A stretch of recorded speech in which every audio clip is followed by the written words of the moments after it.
We are gathered here today to write a grant asking Canada Council for money to make art.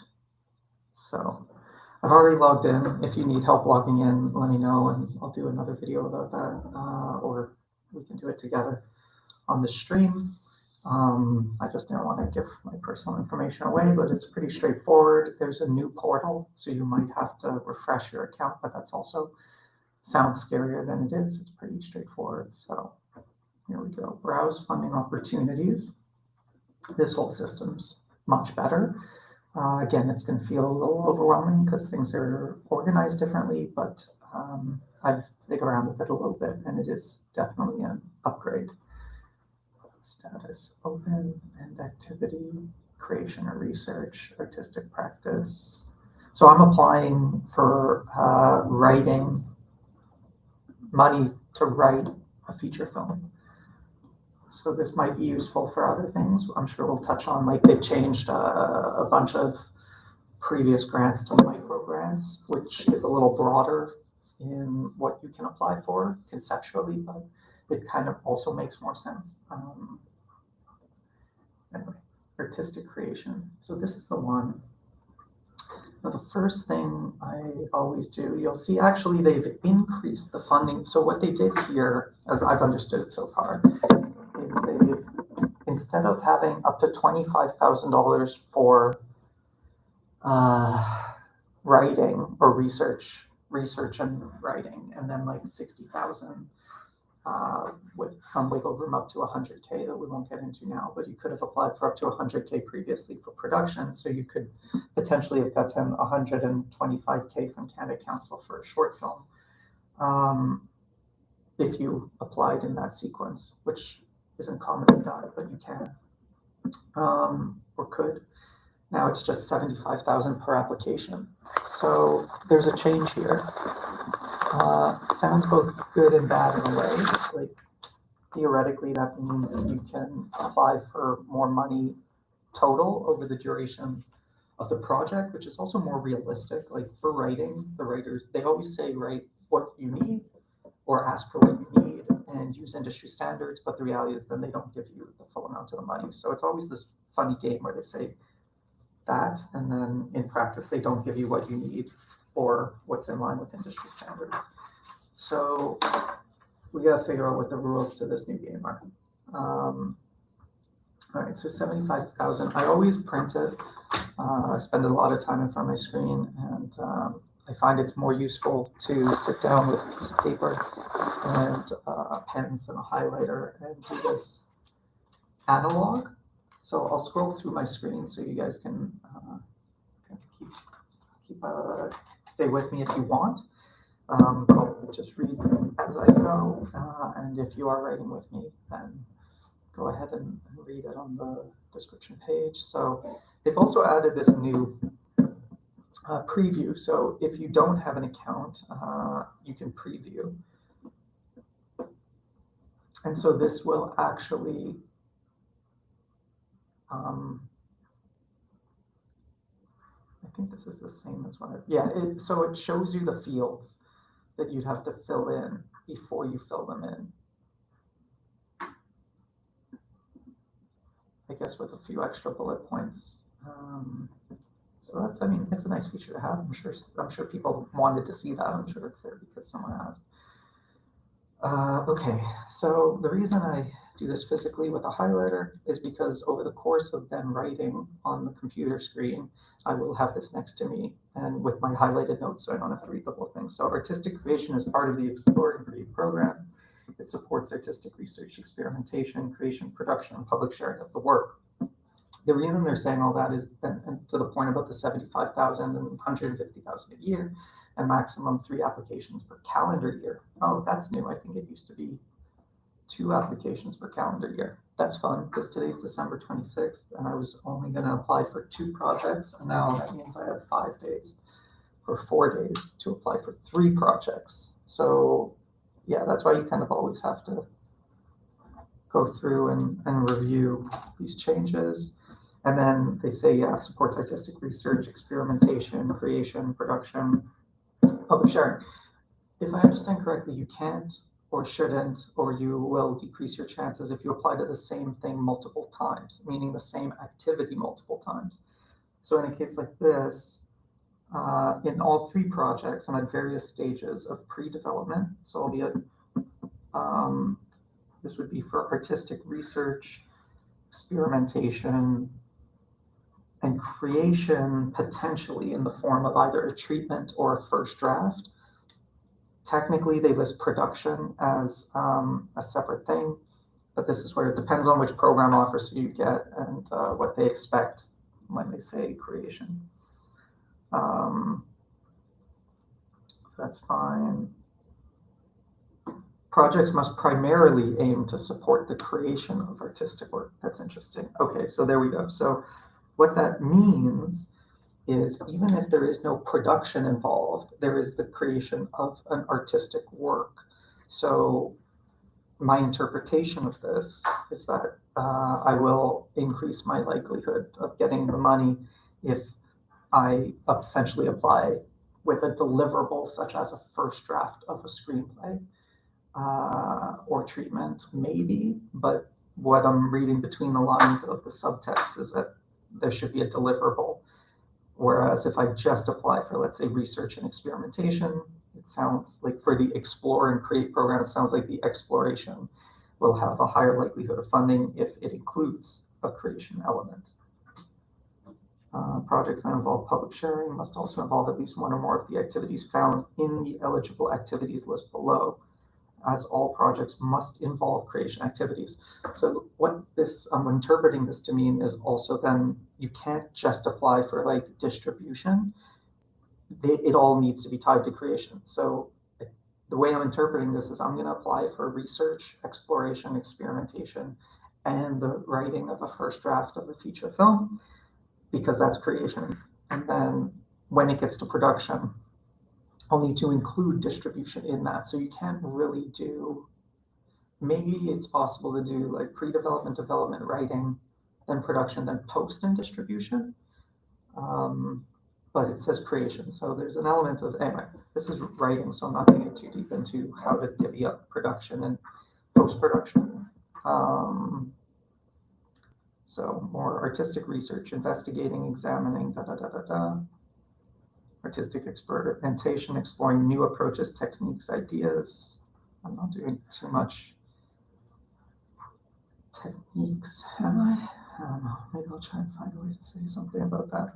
Creation of artistic works, developing and creating an artistic work. Yeah, so I mean, so creation of artistic work is all steps involved in developing and creating an artistic work in any field of practice. And then it says production of artistic work, transforming your idea into a final artistic work ready to be shared with the public. This is a great example of like program officers writing things that as an artist, like where I don't know what they always say, like read the guidelines, but then you read them and they don't really make sense. Like what is the difference between creation and production? So there's a little bit of, yeah, just it mattered to someone and it went through like it's there for a reason.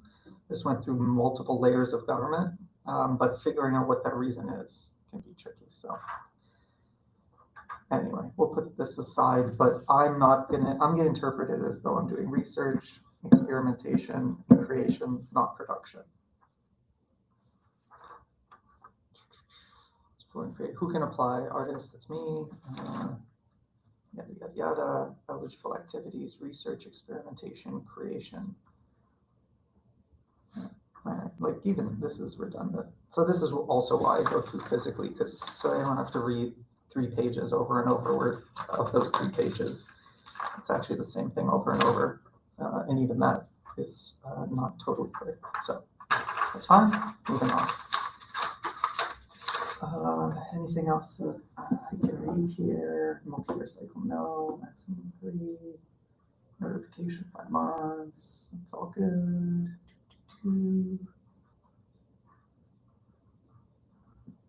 Assessment criteria. Okay, this is always good to remind yourself of.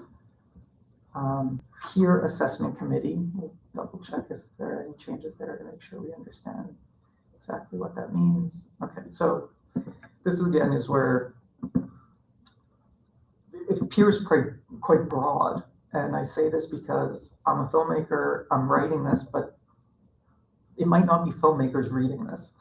Peers could include, let's say, someone who runs a contemporary art gallery. So it's important.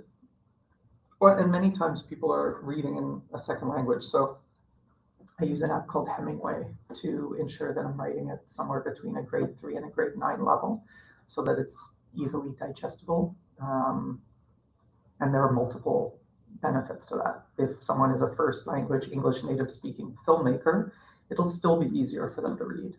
If they're reading in a second, English is their second language, it'll still be easier to read. If they're not a filmmaker, it'll still be easier to read. So it's always good to make things easy to digest for stuff like this.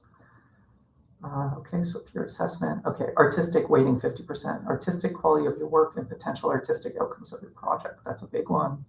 Artistic or cultural rationale for your project. This is, I mean, it's government funded, so this makes sense. Like the main reason taxpayer monies are going into culture is to, let's say, archive our culture, document it, promote it, champion it, mythologize it.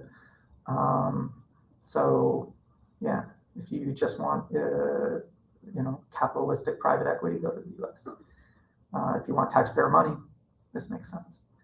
The relevance and timeliness of your project with your area of practice or your community, sure. Impact, how the project advances your artistic practice and career, great. Reminder here, because Canada Council for the Arts funds artists. They don't fund projects. That's how they say it, but when you read this, obviously they fund projects. Like the first bullet point is artistic quality of the work and art outcomes of your project. The second one is project.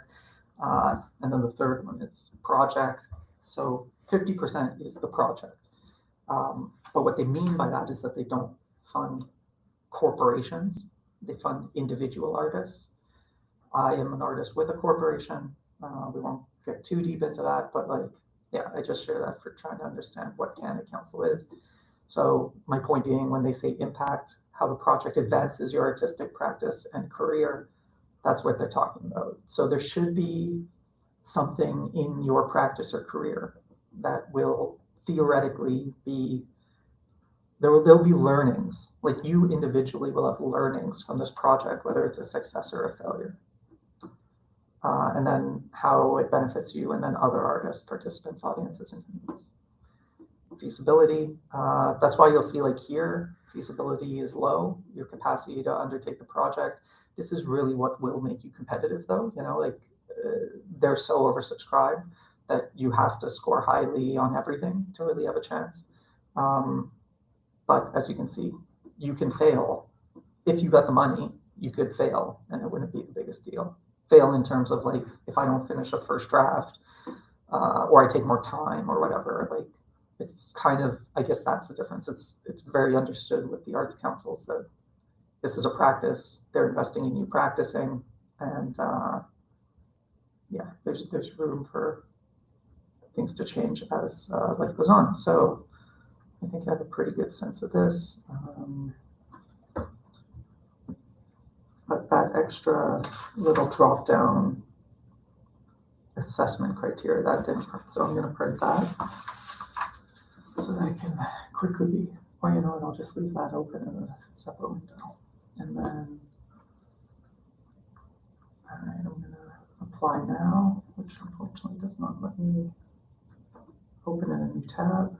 So I will have to waste some paper here to print this. Print, layout, black and white, more settings.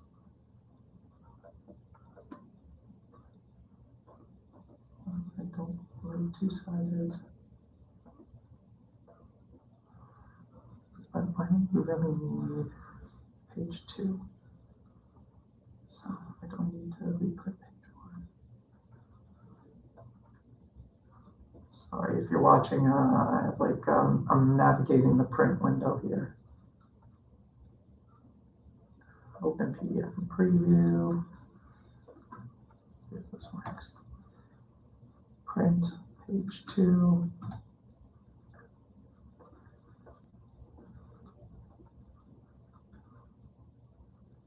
Scale to fit.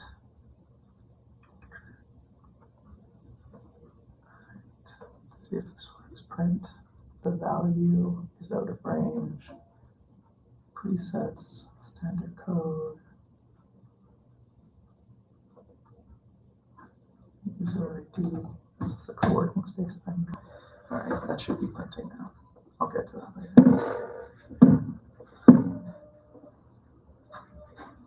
All right, so now finally, I can actually apply an individual, and applying is Gavin Seal. Save.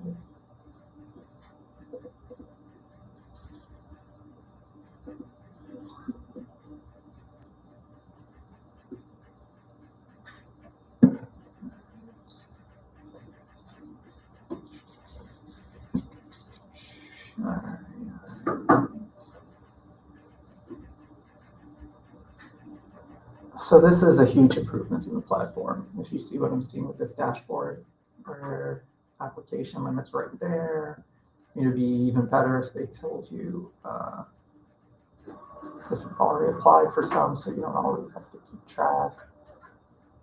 Maybe that'll show up here later. So, all right. So I'm going to complete my account information. I'm going to stop sharing my screen for a second, so that because I have private information here. Okay, so this is all pretty straightforward. Contact info, address, phone number, social media details. That's fine. This is new. Sure. I'll put in my YouTube channel.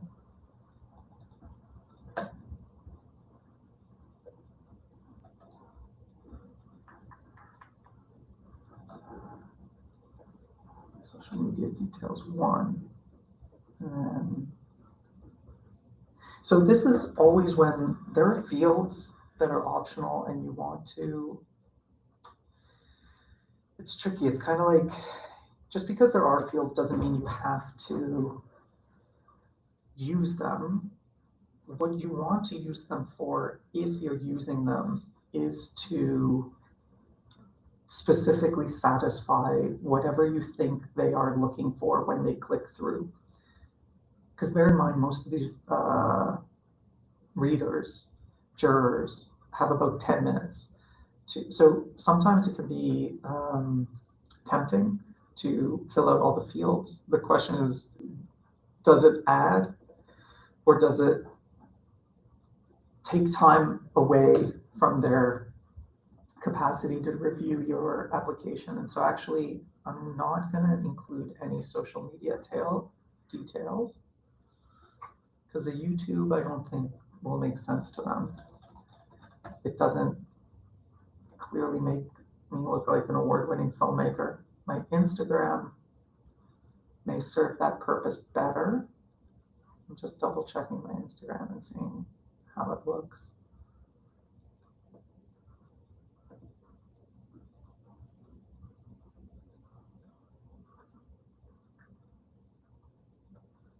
Like, yeah, looking at my Instagram, there's photos of me winning awards. There's some stuff about advocacy. There's laurels. I think this will add, and because I have 2,000 followers now, I don't know, to someone that might look like it is worth something. Okay. Yeah, there's always that like expectation versus reality thing where it's like, I think, let's say an older person let's say someone who is less familiar with social media. They may click through and see Instagram, and like my YouTube only has 400 subscribers, even though I think it's a more valuable platform. I think Instagram 2,000, it'll, I think for them be like a point of validation. whether I think that matters or not doesn't really matter. So, self-ID. Oh, I can share my screen again, I think. Let me go back one. I'll show you what the dashboard looks like here. Application. Sure. All right, so here's the dashboard. So the next thing is the self-ID. So I'm gonna hit complete and it'll bring me to the self-ID form where it basically asks, okay, questions about who you are. Do you want to complete your self-review? Yeah. And now I'm gonna stop sharing my screen while I fill out the self-identification data. Place of birth, Canada. Home, Montreal, Quebec.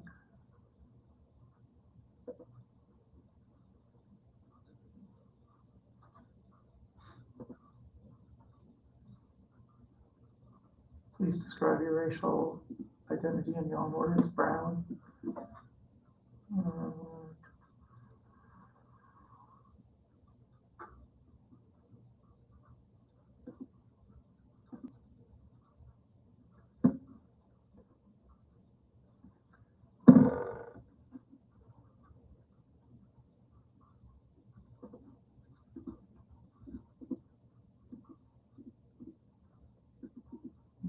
Divergent. First language, English. I speak English and French.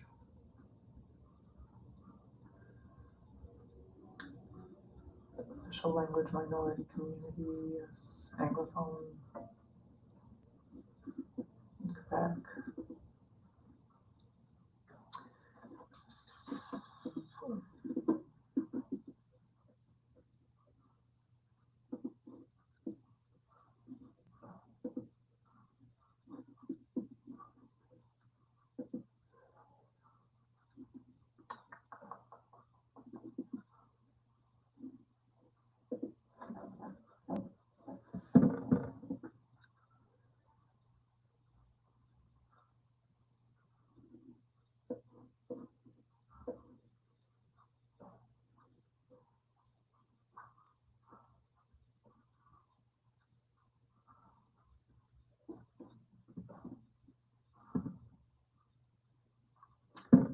Consent to have the Canada Council for the Arts share my information with other government departments with whom they have a data sharing agreement.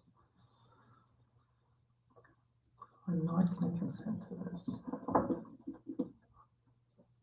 because they don't seem to have a link to share who they have this data sharing agreement with.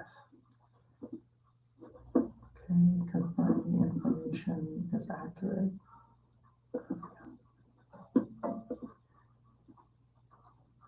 All right, so I have submitted my self-ID data. Next up, I'll show you what the screen looks like again.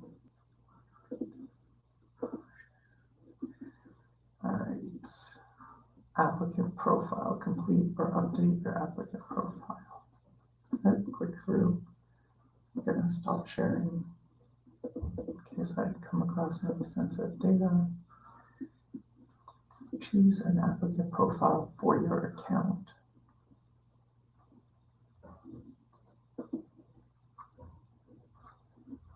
Oh, I guess I can share this. This is again, we have one applicant profile, protected, active, view more to add / remove. Choose an applicant profile for your account. Each profile leads to relevant.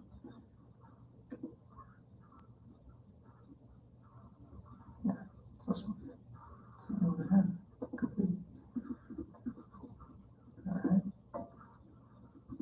And then fill out the application form. All right. let's get to it.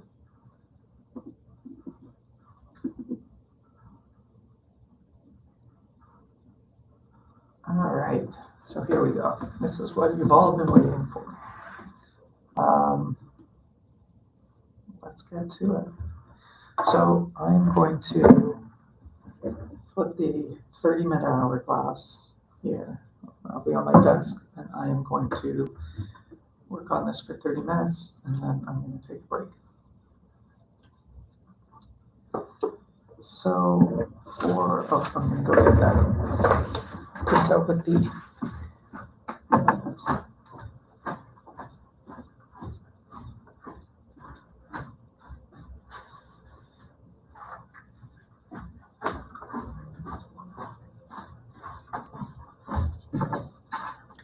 all right, here we go. All right, so that assessment criteria. That's what we're printing out.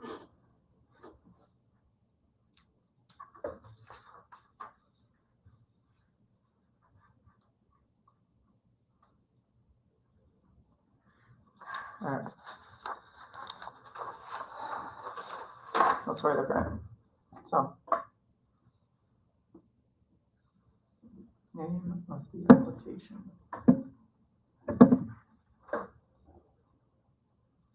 There are different schools of thought here. This could be this film I currently have is potentially titled Kamouraska or Rivière du Loup,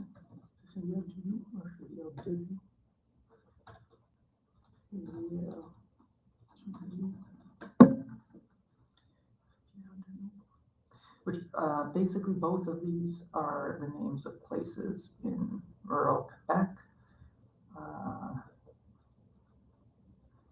I like Kamouraska because it's very specific and it's bilingual.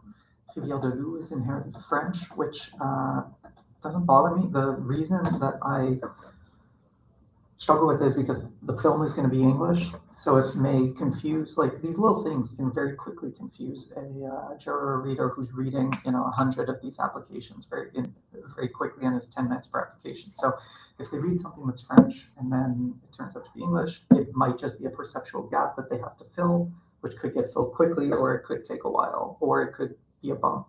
So even as I talk through this out loud, I'm going to go with Kamouraska. And then let's just write, I'm going to write feature film screenplay for now. Feature film screenplay. Give a 1-sentence summary. Like the whole point of this, doing this live with you two, is ultimately show you or to encourage you to practice iterative design and like getting first drafts out as quickly as possible. Give a 1-sentence summary of the project. So I'm going to use the language that I highlighted on the form specifically. So that's research, experimentation, creation of and then what was the word creation? All steps involved in developing and creating an artistic work in print. So creation, they use development, research, experimentation, development. So I'm going to say and development.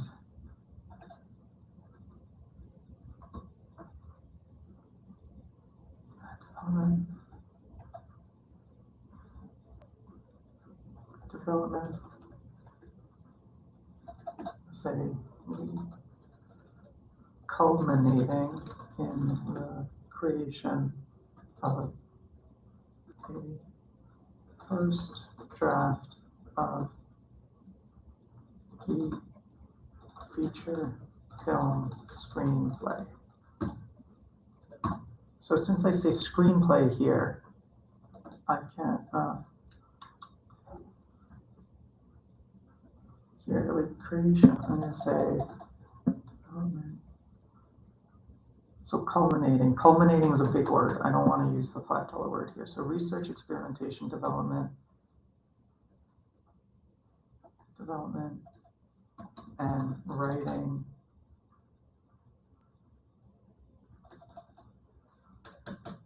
to create a first draft of the feature film screenplay.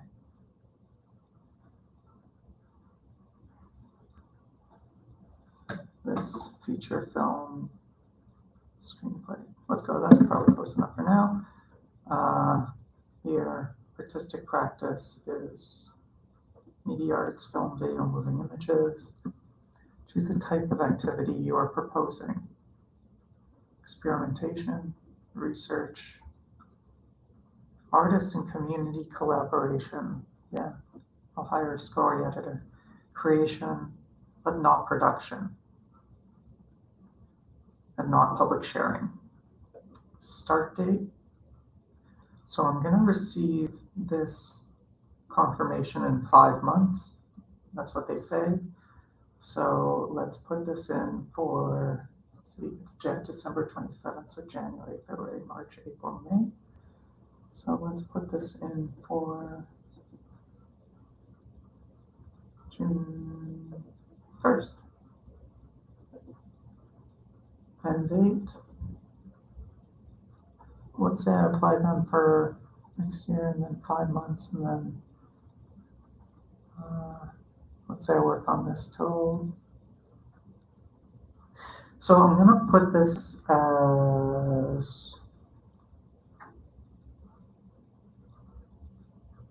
the end of the year. Is that how I want to do it?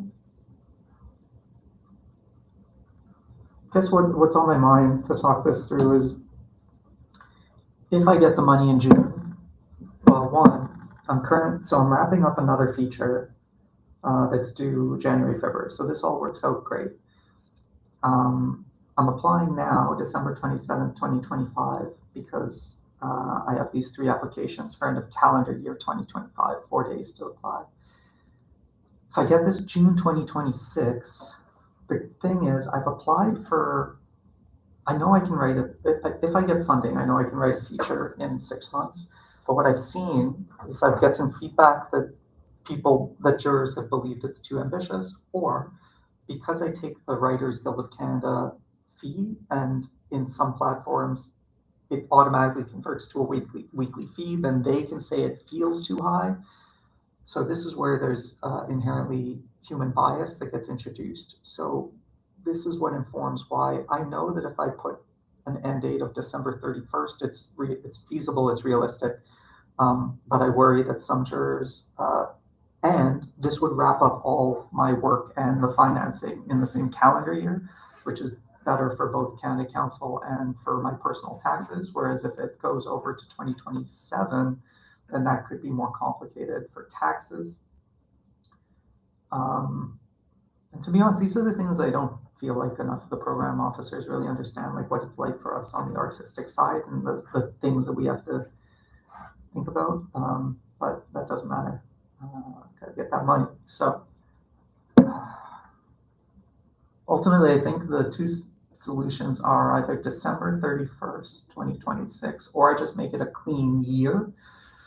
So that, you know what, I've never actually tested this, so you know what, I'll test this. I'll make it a year, because I can always deliver early.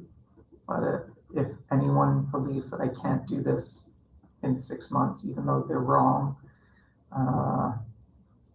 at least it'll satisfy them. So from June 1st to May 31st, 2027, that's what I'm going to do. So I have a year to write a first draft of a feature film. Ask a feature film screenplay. Great. Save and next. There's another name I have for this, which is a bad trip. And bad is obviously English. Trip is spelt the French way. Should I go like that? Bad trip. Yeah, I think that's more fun. Maybe I'll go with that for now. I think it's, or at least I'll log them as or bad trip. So I'll keep both of those here. And think more strategically. Okay, so this is what it's something I think I'm proud of in my artistic practice is bringing this like marketing mindset where whatever I'm putting in here, the purpose is to get the grant. It doesn't mean that it's going to be the final title of the movie if it ever gets made at all in 3 to 5 years. So really it's like the thing that's on my mind is the benefits of Camaresca is it's very specific to my culture geographically. So I could see that being attractive to this federal arts organization. Bad Trip, I think, is a better title for the marketplace, and I may move in that direction. But I don't know. There's something potentially sexy about Camaresca. So, but Bad Trip, I think, will be more clear to the tone of the film, the bilingualism that's at the core of a lot of the character conflicts. So we'll see once I get back into creative. Describe your proposed activities. So this is where, again, let's just get our first draft out. So for this, what's important is what are the eligible activities? So we know that the eligible activities are artistic research, then artistic experimentation, and creation of artistic work. The other thing I'm testing with this is how simple I can make it. I think other grants, like, I don't know, I've been finding more success the simpler I make things. The more verbose or complicated they have been, the less successful they've been. Always hard to tell. There's no way to A/B test, like, if I didn't get those because I was not accomplished enough in my career or advanced enough in my career, or I didn't have the body of work to support the amount of money I was asking for, versus if it was as simple as just verbose grant writing, but what else? Let's see. All right, so artistic research, those experimentation and creation. Those are the three proposed activities. So now consider these questions. What exactly are you planning to do and how? So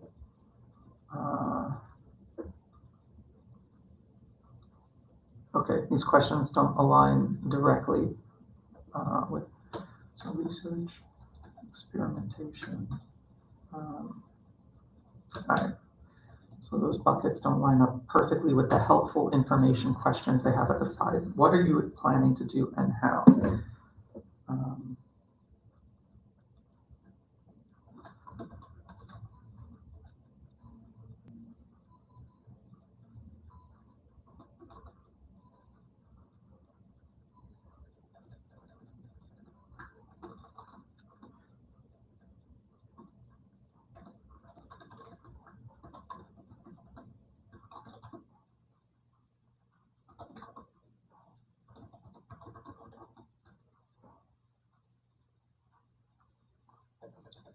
So, how exactly are you planning to do?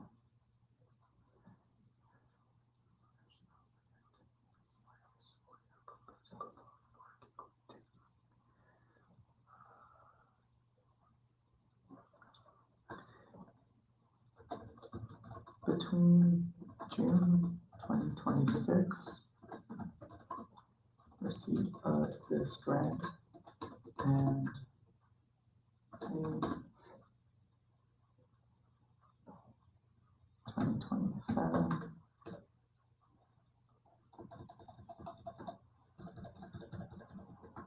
I will spend the next year writing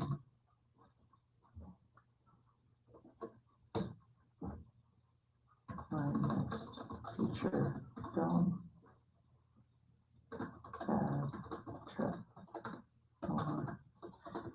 Kamouraska. I'm basically just playing with this stuff. Kamouraska. So if you're wondering, like, oh, why isn't he just using one title, or why do you say Bad Trip before Kamouraska, as if that's the primary title this time? It's because I am actually kind of, you're watching me experiment with what kind of feels right and what's starting to sound good in my head and or not.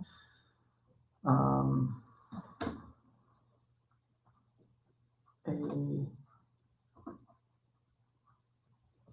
satirical horror film.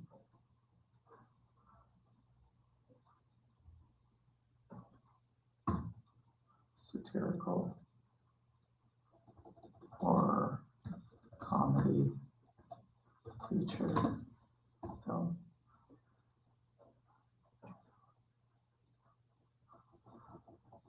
Oh, is it gonna be a comedy? I see. It's gonna be satirical. I guess I can let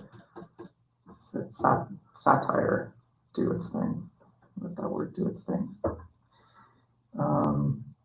What exactly are you planning to do? Spend the next year.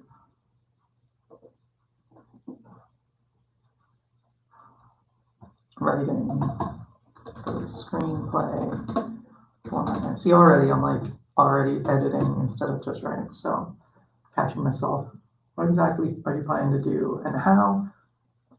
I've covered that in one sentence.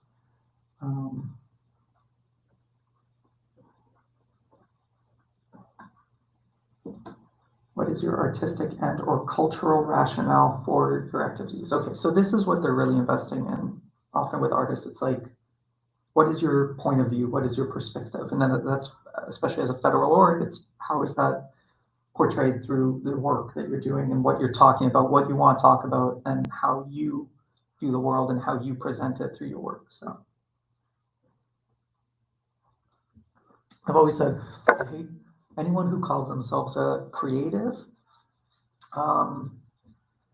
or look, okay, so that I don't just speak ill of creatives.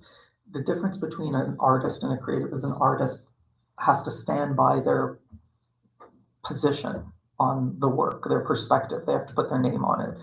Anyone who calls themselves creative, they don't have to take responsibility for their work. Like when I worked at Mattel, I was a creative, meaning it also was in a noun as a verb, but it's like I was a creative in the sense that at the end of the day, if someone didn't like the Barbie series we did, they could, I don't know, call Mattel customer service or something. But it's like no one could really figure out that I produced it. It would have been very, very difficult. Whereas like if you watch my latest film, it's like you can really say, oh, Gavin, I disagree with you, or I don't appreciate this work or whatever. So the reason this matters now is what is your artistic and or cultural rationale for your activities? So the reality is what inspired this. I'll get into here. The inspiration for this film comes from combination.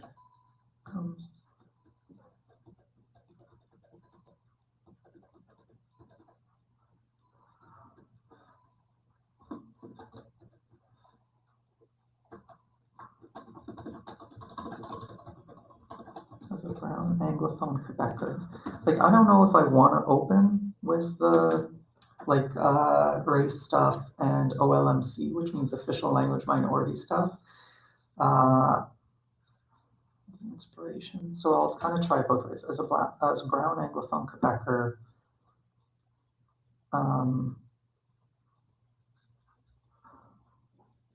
I experience racism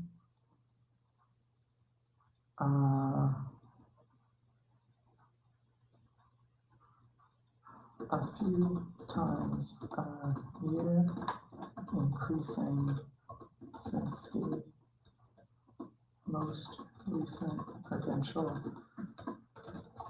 government took office, and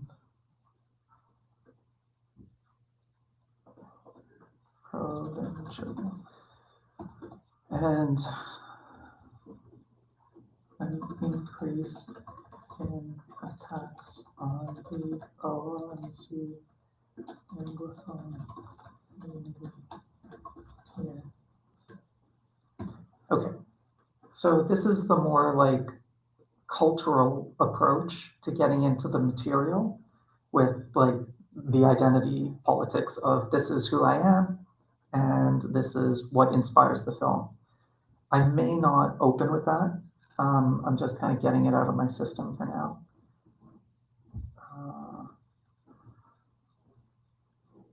So the inspiration for this film stems from almost, this is like the more, I guess, personal way, stems from almost getting run off the road by a white francophone, run off the road while biking in downtown, while biking in Montreal. So I'm stating Montreal because that creates a sense of place, just like you would in a film, by a white francophone who told me to go back to my country when we ended up stuck at the red light together, and I confronted him.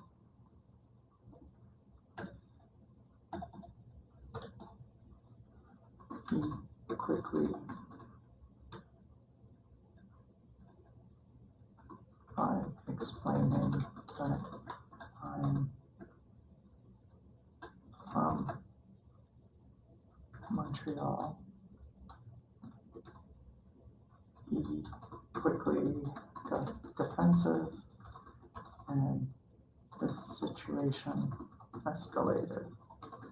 Next thing I knew, there was a crowd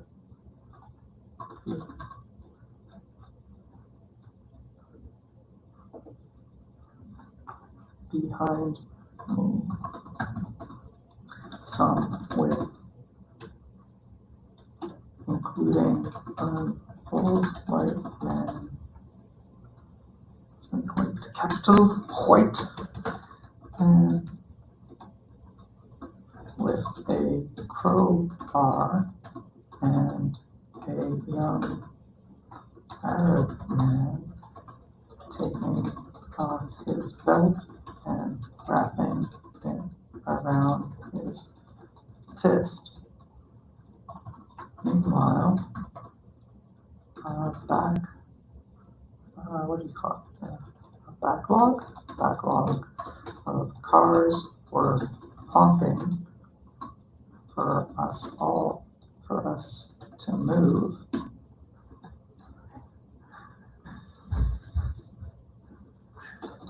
Fortunately, Gavin, how's the temperature for you? I'm a little chilly now. Oh, you can raise it. It's always kind of cold in here. Yeah. They were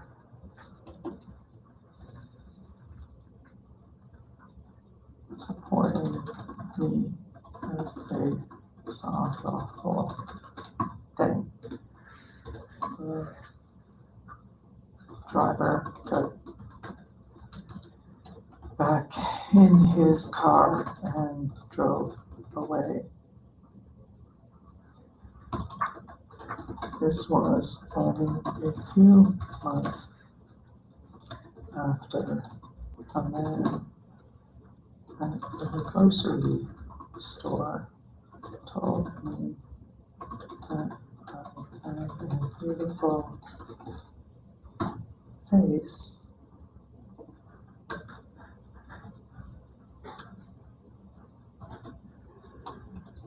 In French, so I responded in French.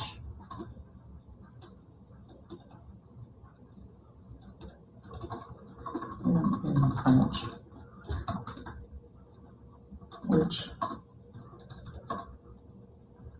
led to him suggesting that I shave my beard so no one thinks I'm a terrorist.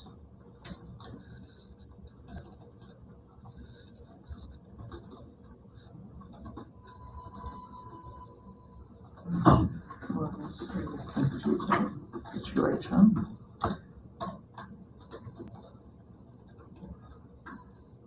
And there are the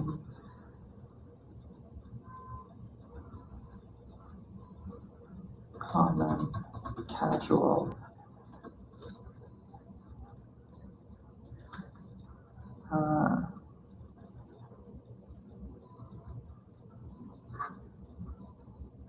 incidents of people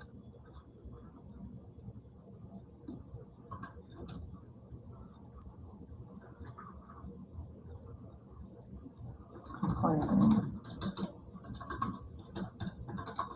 about immigration. See, like now I'm getting into like too many examples, but there's one more I want to comment complaining about immigration.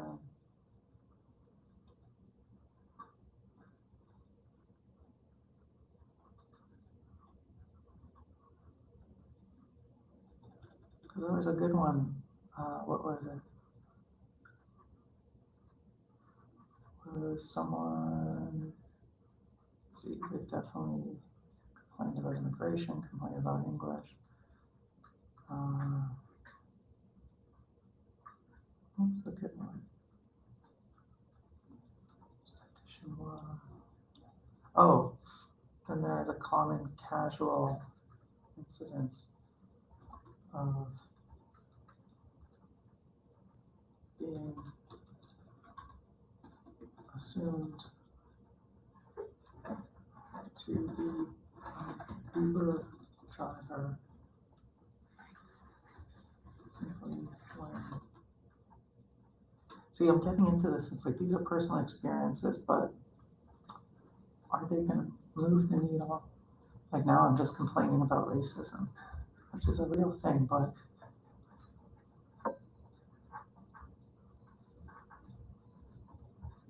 okay, I'm going to leave it in for now because I can always edit when they're being assumed to be an Uber driver simply when having smoke outside my co-working space. Not even holding bags.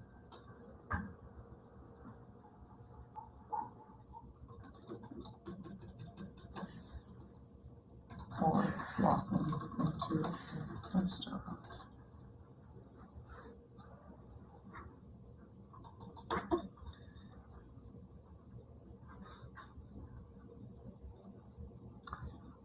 And to be clear, this is all going to make sense in the end. Like this isn't just complaining about racism and xenophobia and marginalization. Ultimately, these are some of the themes. Like the question is, what is the artistic and or cultural rationale for your activities? So,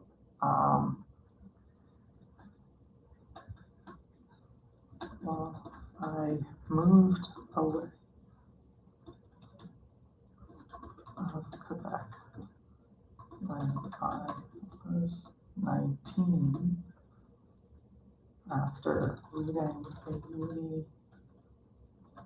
lingual francophone was more likely to get the same job over a bilingual anglophone.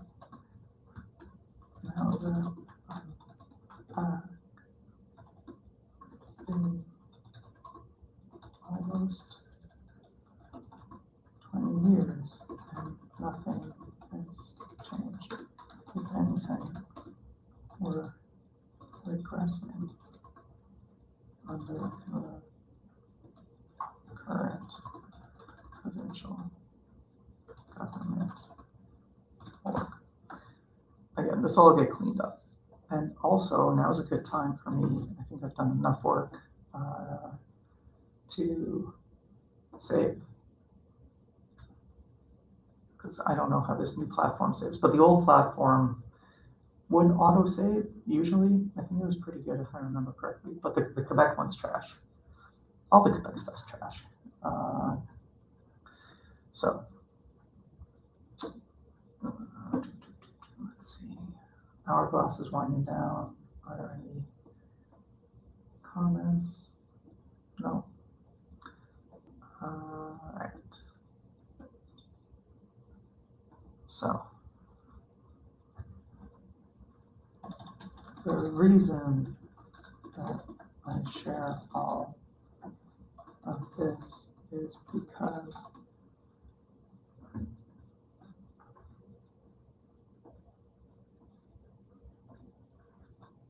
I'm taking all of the marginalization that I have experienced.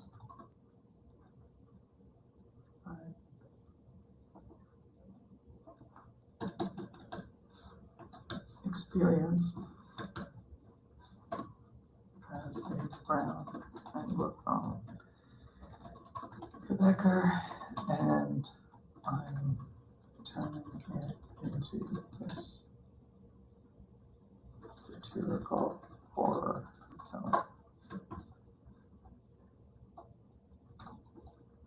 which is kind of what you need to do here on a daily basis of laughing at how ridiculous you think it.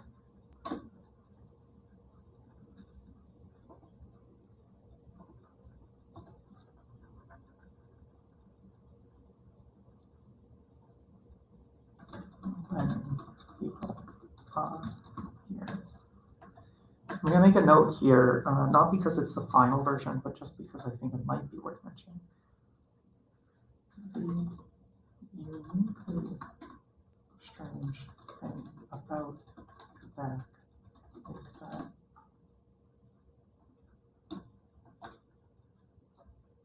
the majority government is leveraging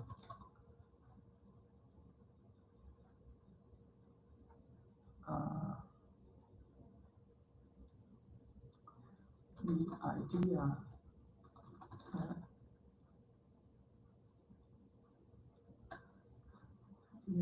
that Francophone Quebecers are the victims of English colonization without self-awareness or regard for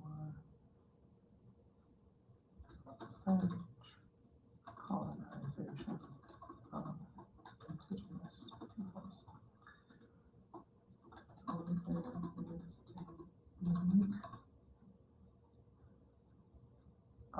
So there is a unique, belief that French Quebecers are both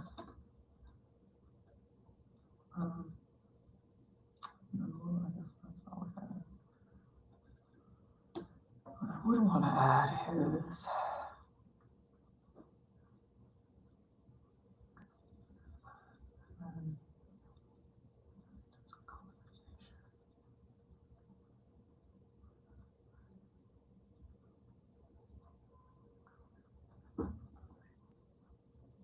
where did that thought go?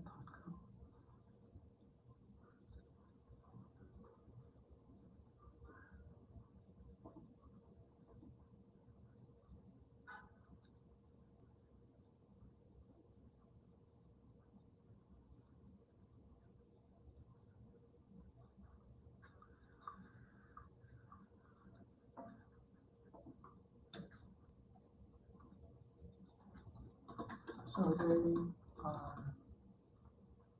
leveraging, oh, it's the 81 colonies.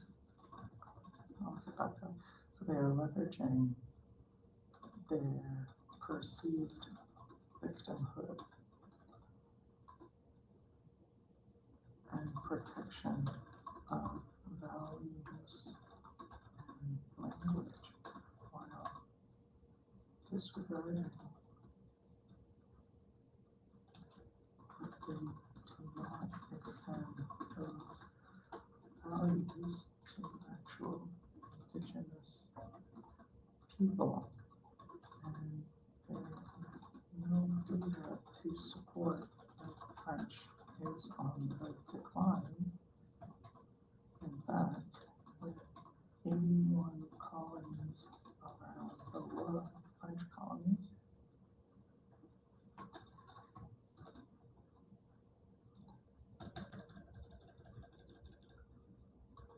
the suggestion that the language is at risk as if it is creed is ridiculous. This ridiculousness is at the heart of this film. All right, so there is some of the artistic and cultural rationale. What are some of my inspirations? Okay, so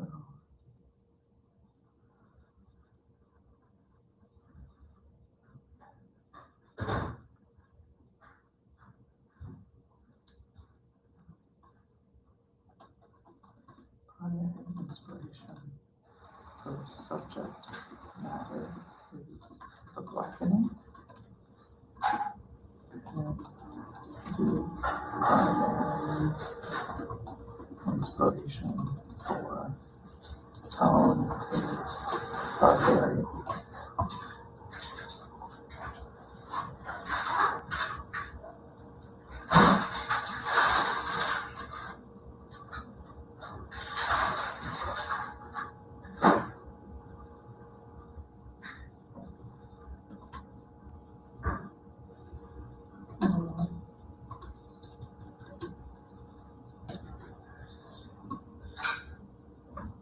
Primary inspiration or approach is the blackening.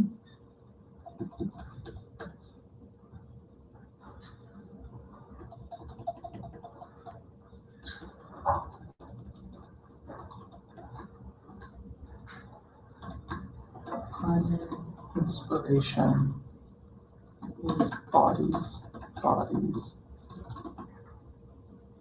bodies.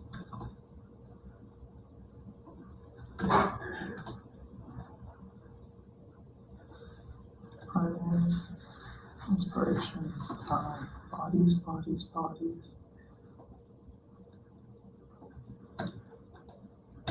And the blackening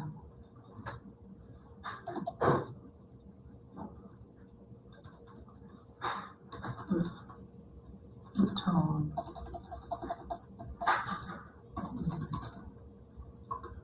towards barbarian.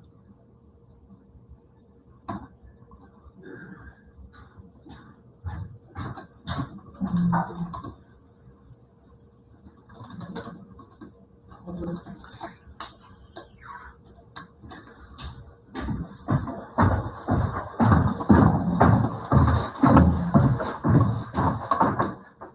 You out of here?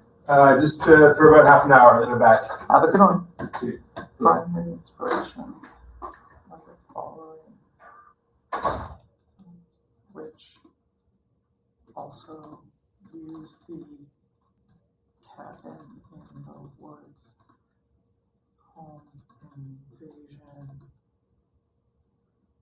genre for socio-political satire.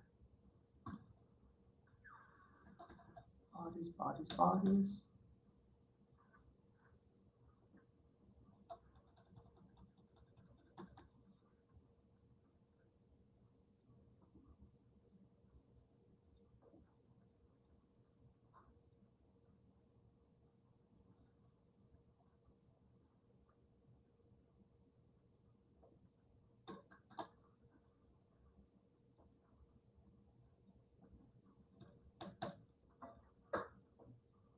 All right. 30 minutes is up. I'm gonna take a break, and when so save, and I will continue when I get back in 5 minutes.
All right. Let's get back to it. So, when we last left off, all right, first of all, hourglass back up and running. Let's see, which one's better? Is that better? No, that's probably better. I guess I'll put the, yeah, that's fine. All right, so inspirations are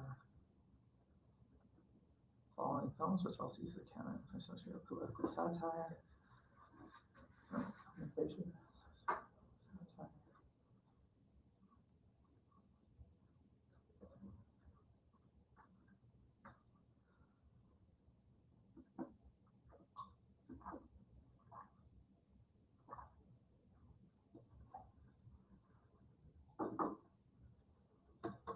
All right, so as I'm writing this, I'm realizing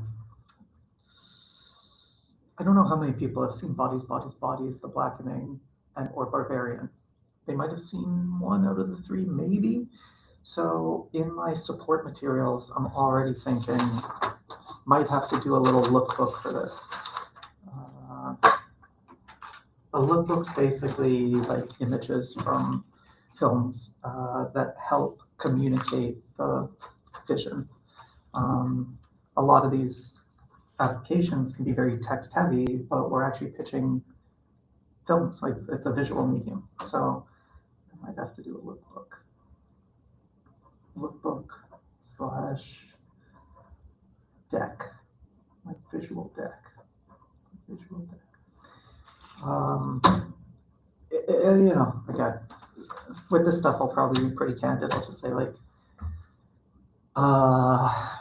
the negative way to look at it is like, oh, I gotta do this more work, but the positive, it's like, not, I mean, look, the whole reason you or I are an artist, like part of it is we watch a lot of stuff, we synthesize a lot of material, we have a lot of references. Other people don't have the same like library of all the projects because they're busy doing other things and likely have their own libraries of things relative to their lives that they're experts in. So we have to help them fill in the gaps. We have to communicate our vision. So yeah, I'm realizing these are such specific films in this genre. Yeah, I kind of casually pitched it as a Quebecois Get Out. And I had people bump on like Get Out is black. And they were like, well, where's the black element? And I was like, yeah, look beyond the race. And it's like the same themes and ideas. So I'm realizing like we're in a point where actually like, I think we're starting to address racialization and racial issues, but at the same time, we're following the same traps where it's like we're getting caught in the boxes. So I think I'll probably put a pitch deck together. That's where Blackening's good.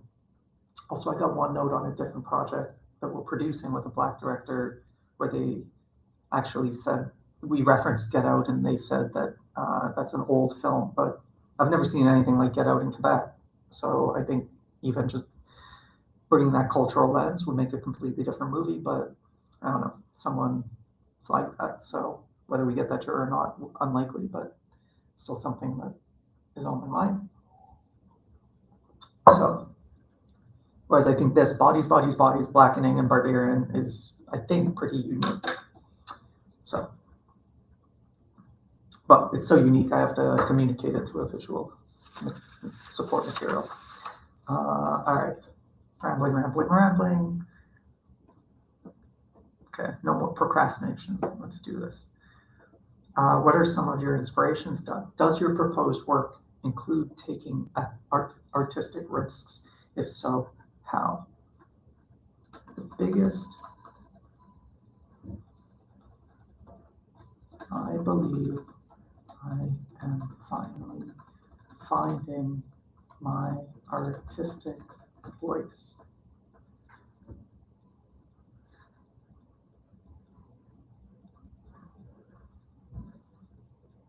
And with a few more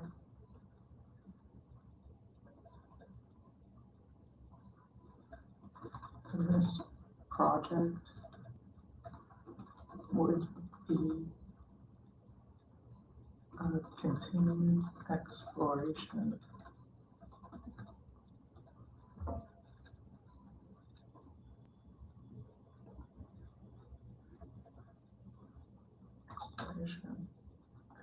discovery of my unique voice as a brown Anglophone Quebecer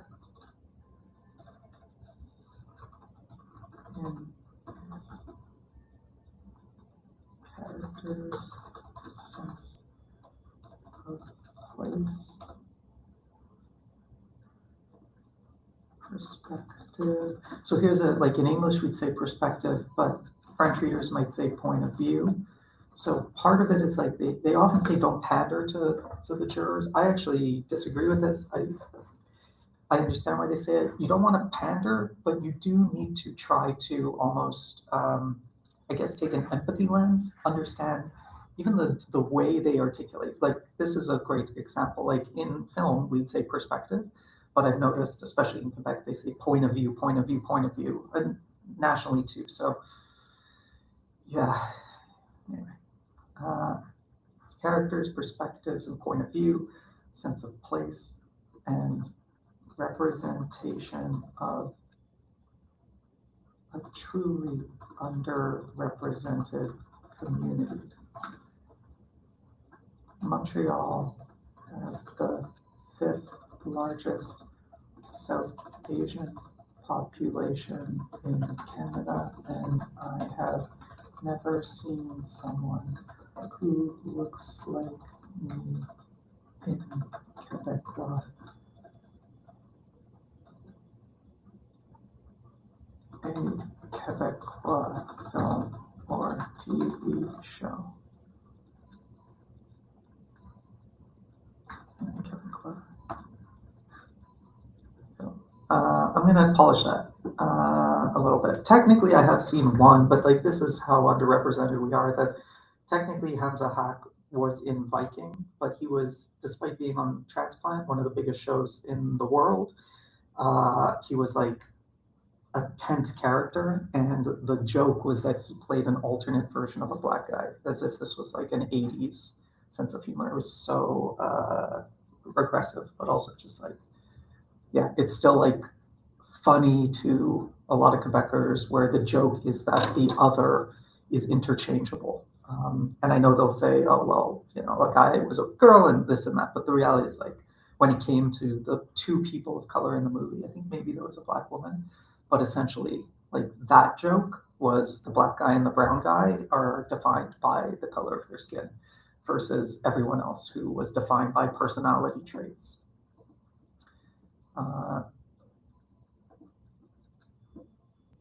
So if anyone reads this and they're like, well, what about Viking where Hamza Hack played the like 10th person on the call sheet? It's like, that's a poor counterpoint. So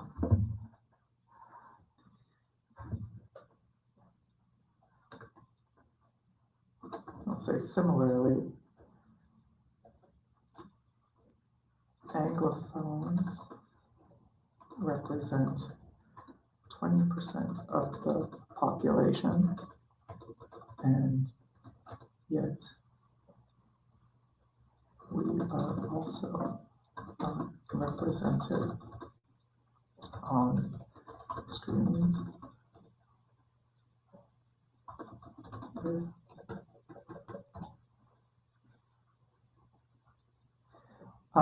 but the reason I'm saying this actually, and I think this is also why I want to give you visibility, is because like, yeah, you have to kind of ramble your way through like anger and challenges to get to the solution that you're actually proposing. So most of this will probably disappear by the end, where I'm just like, here are all the problems. But I have to kind of talk about this stuff to get to the point being the question, how does your proposed work include taking artistic risks?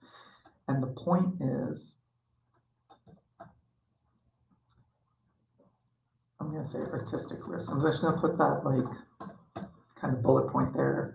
It's like,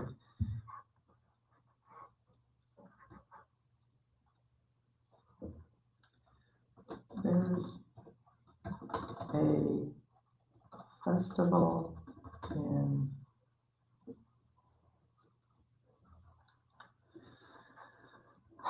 French Louisiana. I don't know if this is a story that is the point. I might be meandering.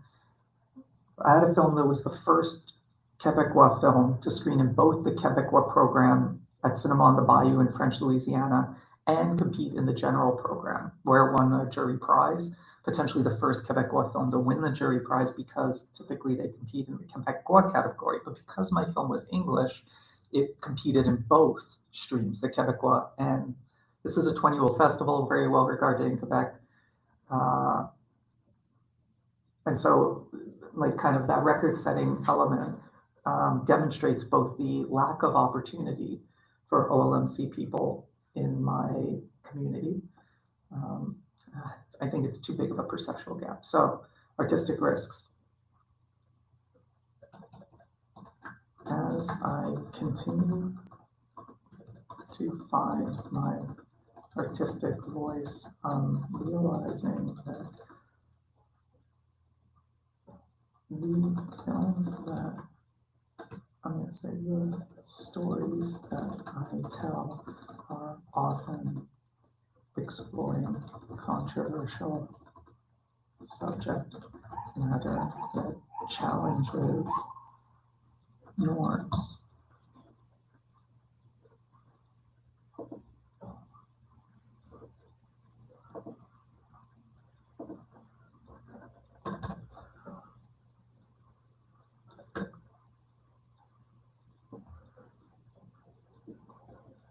So even things like that are often exploring. I'm gonna explore that I tell explore. Like I guess I'm gaining a combination of both confidence in saying like these are the stories that I tell, but also I think in high school I was often taught like to write tend to or often to like soften the directness to suggest that there are times where I do tell stories that don't explore controversial subject matter, like so, but I think it's actually maybe good in science, but actually bad for stuff like this because even though technically it's more true, ultimately it erodes trust because if like being direct and saying these are the stories I tell, I think works better for stuff like this. So even this, I can get the stories that I tell explore controversial subject matter that challenges norms, whether it's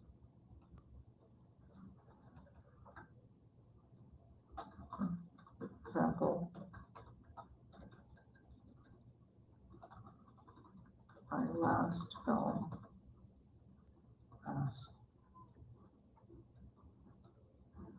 was rooted in the question, when does mental illness become terminal?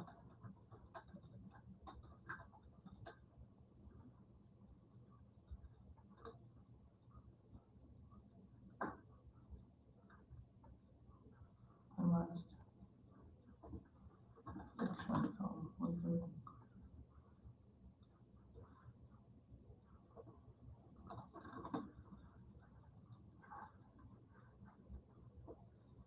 so even this, I mean, I wrote this because I kind of had to get the thought out of my brain and out of my mouth and out of my head, out of my fingers, onto the page. And now I'm going to edit that out because it's a tangent. I think I state it very clearly. The stories that I tell always explore controversial subject matter. There's even a more succinct way to say this. Challenge.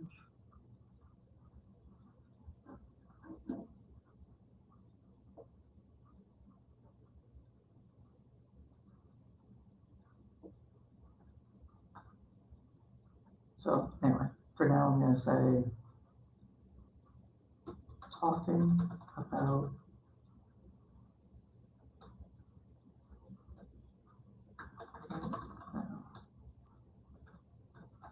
the current provincial government, organizing government.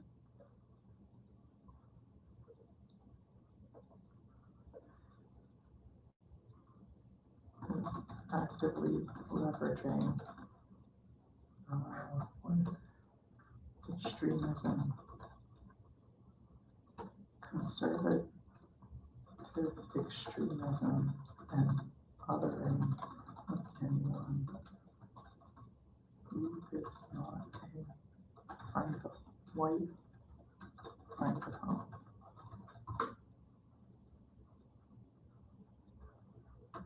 This manifests directly in film and TV as many speak highly of the technical staff system, but the reality is almost entirely francophones.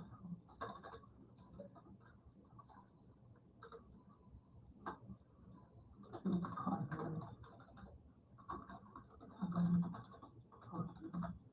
soda is 1%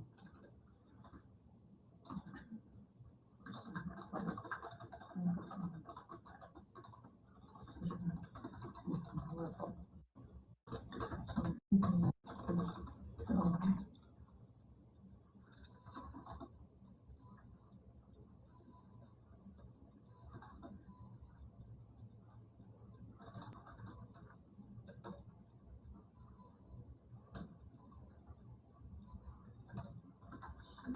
in the back, the film industry is the best example of the worst version of government funded or actual propaganda. And do not know that by becoming funds as a minimum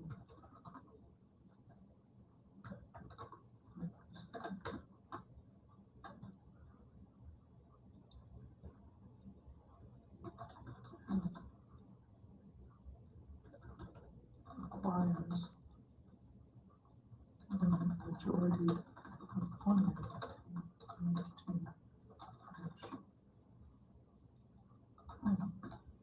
French projects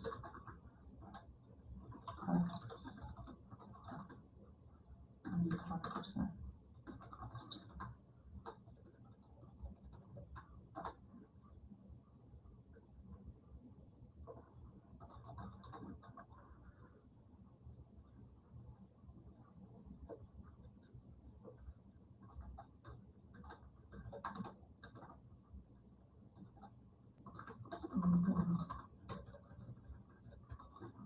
Most governments invest in raising the standard of living of marginalized communities to subsidize growth actively.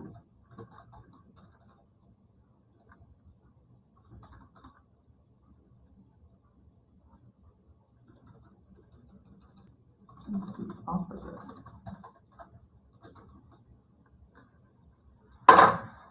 This film is directly critical of this system. This makes this high risk to me personally and inherently my career. Okay, this again, first draft. Don't think it's the best version. Obviously, spelling mistakes, I'll deal with those later. But it kind of sums up the artistic risk, which is that basically, look, this film directly criticizes the provincial government, not just like abstractly, but like directly, because of the relationship between the government and SODEC, the provincial body. So it's kind of like the big, so this is again first, I'm really risking it for the biscuit here. No. Taking a huge artistic risk because I'm criticizing the government in a country where the government subsidizes my livelihood. Yeah, let's say that. Career and livelihood.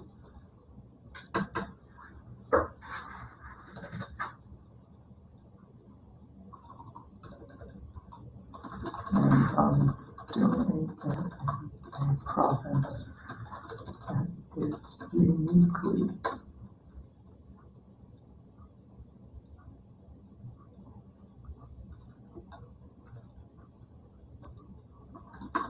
oppressive of dissenting voices and uses the arts to control the artists. Oh, okay. I mean, it's a strong position. We'll see what happens.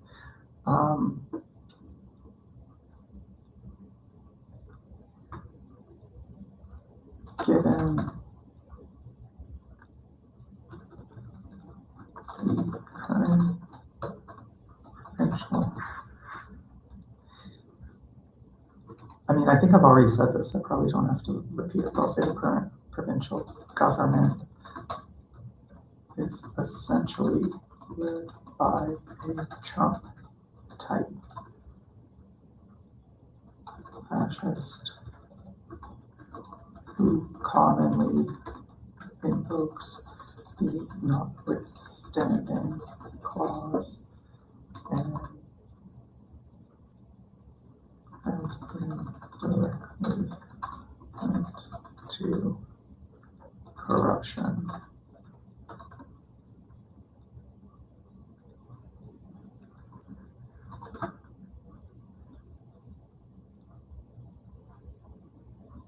This is the most important time for a project like this. Even the horror genre and satire will make this highly accessible to broad Canadian audiences. Yeah, well, that sounds good. Artistic outcomes. Artistically,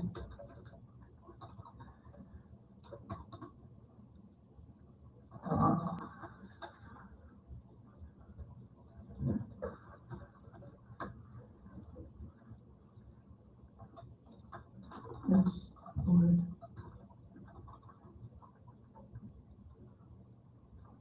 be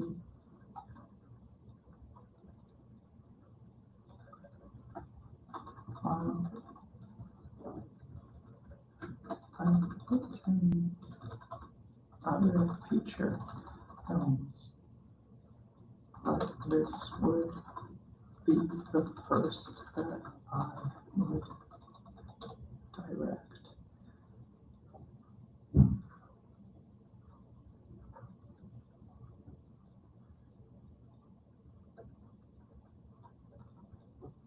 Which has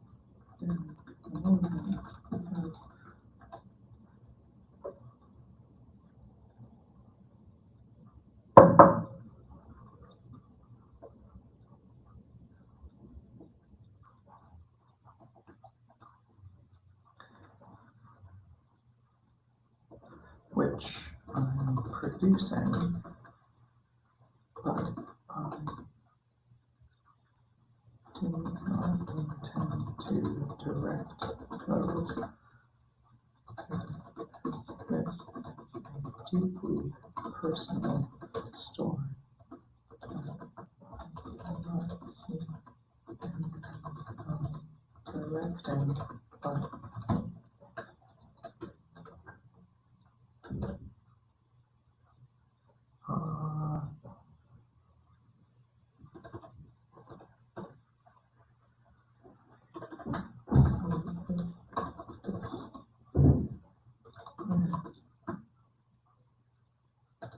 outcomes that I hope to achieve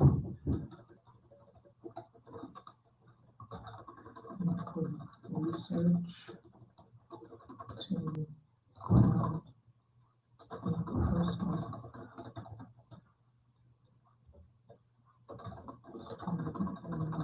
history and layer richness to the world and to allow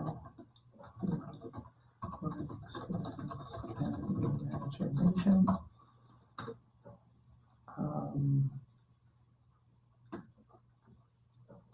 This would also be the first screenplay I read from original idea. I've written, one other feature film that I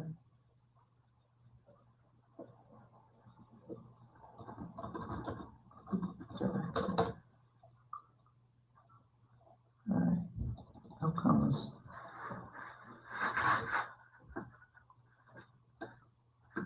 So while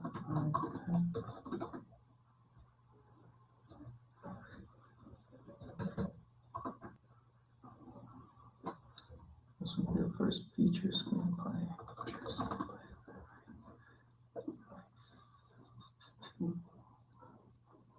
All right, so right from my own idea. Hey, is someone watching right now? Huh. All right, back to the thing. This would be the first feature screenplay I write from my own original idea. What other artistic outcomes do I hope to achieve? And that's pretty much it. All right, moving on.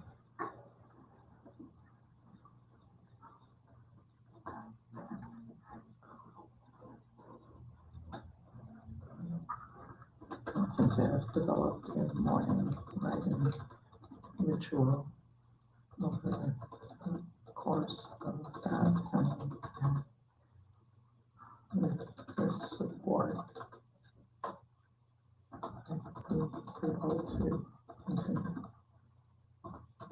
All right.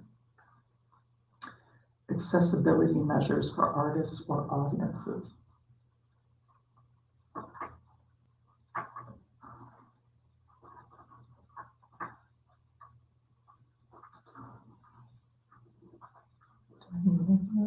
Accessibility.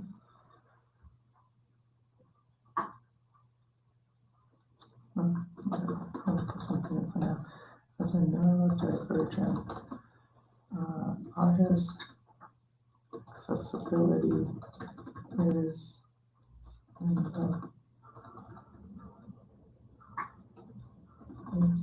better in my practice. This manifests workshops that I have been holding,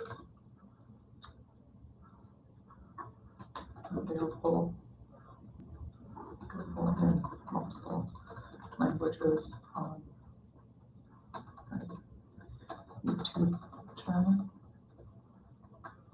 And I'm also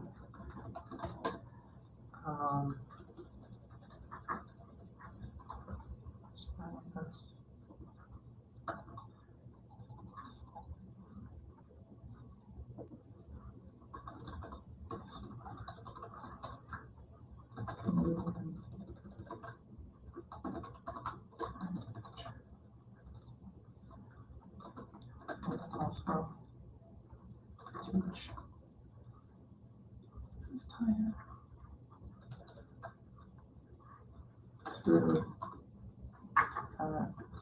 we have worked with accessibility consultants, and I have integrated those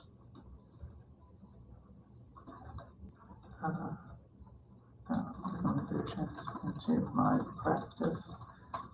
This manifests through sharing on my YouTube channel, teaching specifically with this project will be respected with collaborators.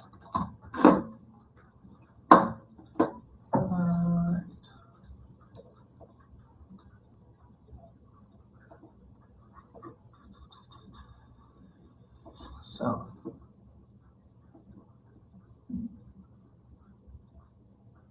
how will this contribute to you or your group's artistic development? What are potential group artistic development? Oh, did I skip that one? Okay. Groups are my artistic development.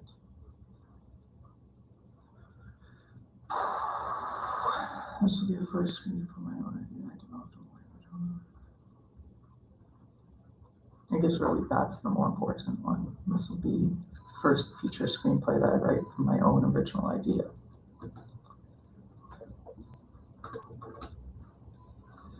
Synthesizing my process as I go from choice to features.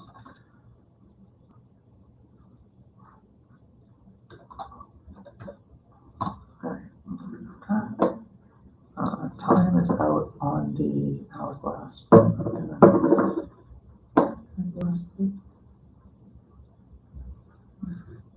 No, I'll take a break. How will this contribute to your artistic accessibility? Okay, who are your intended audiences or communities? Okay, good time to switch gears because this is less about artistic and creative and more about markets and demographics. So let's call this audience and community plan. All right, I'm going to take a 5-minute break. Looks like someone is watching now. So if you're watching, if you have questions, well, welcome. And if you have questions, leave them in the chat. And thanks for joining. I'll answer them as soon as I get back from a break.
Sorry, my mic was muted. All right, so I feel pretty good. Like if I was pitching, like, I don't know, the only way to say this is basically my concern that I'm having brain spaghetti. Oh no, let's turn on the clock. What do I do with my brain spaghetti? This is actually audience and community plan. For me is marketing and distribution. And these are like a good example of the difference in terms. Okay.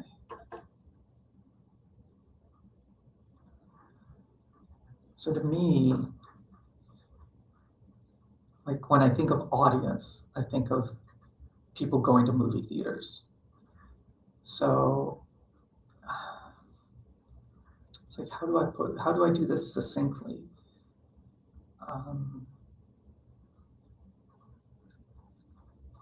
Also, we're talking about a screenplay. So like for the film, this isn't a film yet. I'm pitching the screenplay. So I don't think this should be so.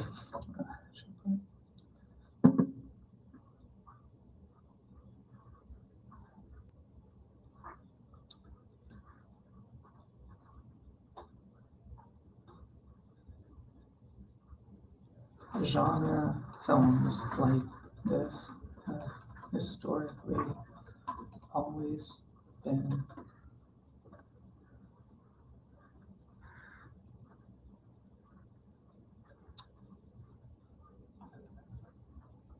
like this, have historically always been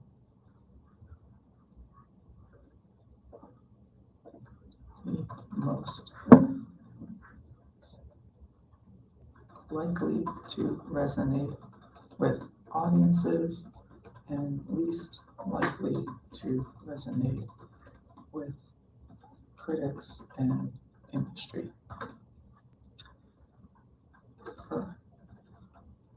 I'm a big fan of a resource called the Kinema Times Seed and Spark Distribution Playbook, which outlines all the marketing tactics from festivals to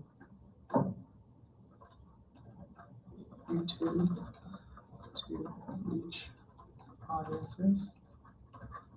Since this is only at screenplay stage, I'll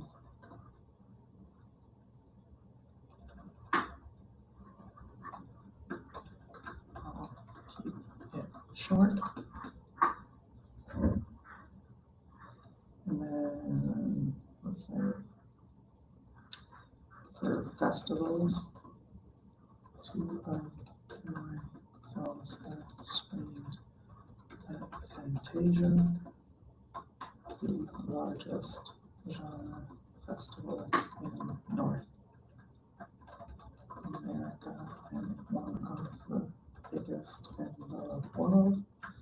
So I love to have a premiere there. Such as would be a dream come true. Our relationship with them.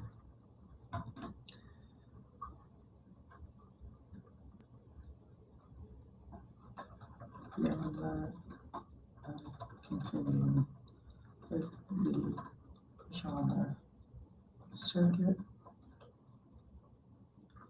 but my ideal audience would be those subscribed. Oh, 7,000 character limit. Okay, cool. So what am I going to do here?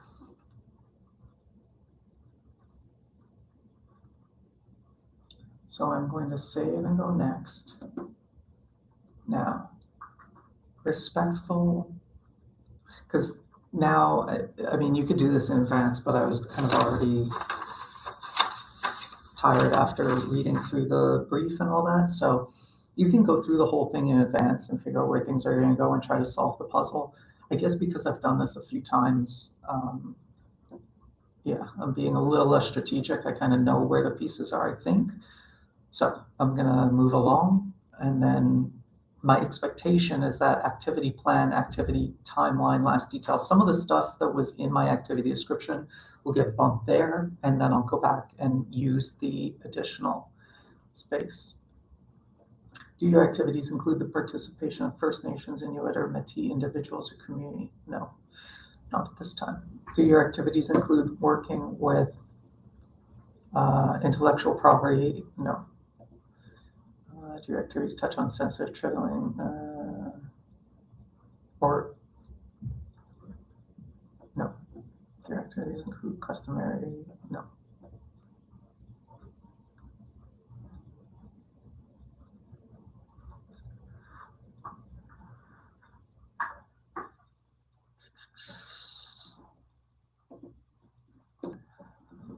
What is your capacity and experience? Right. So this is an example of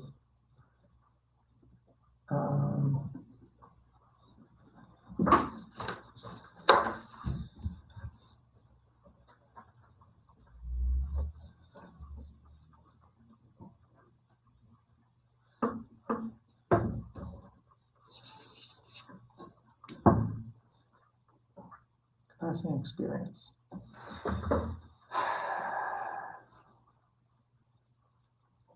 Capacity and experience. I have written, directed, and produced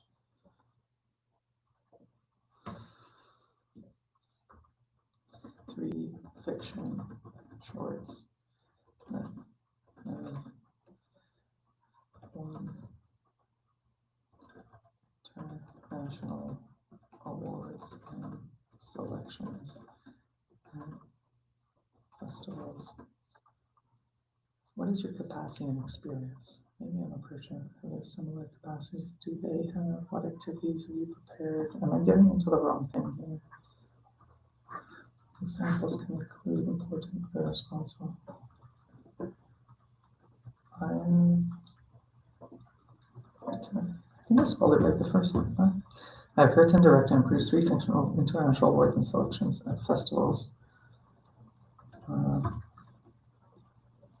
At renowned festivals.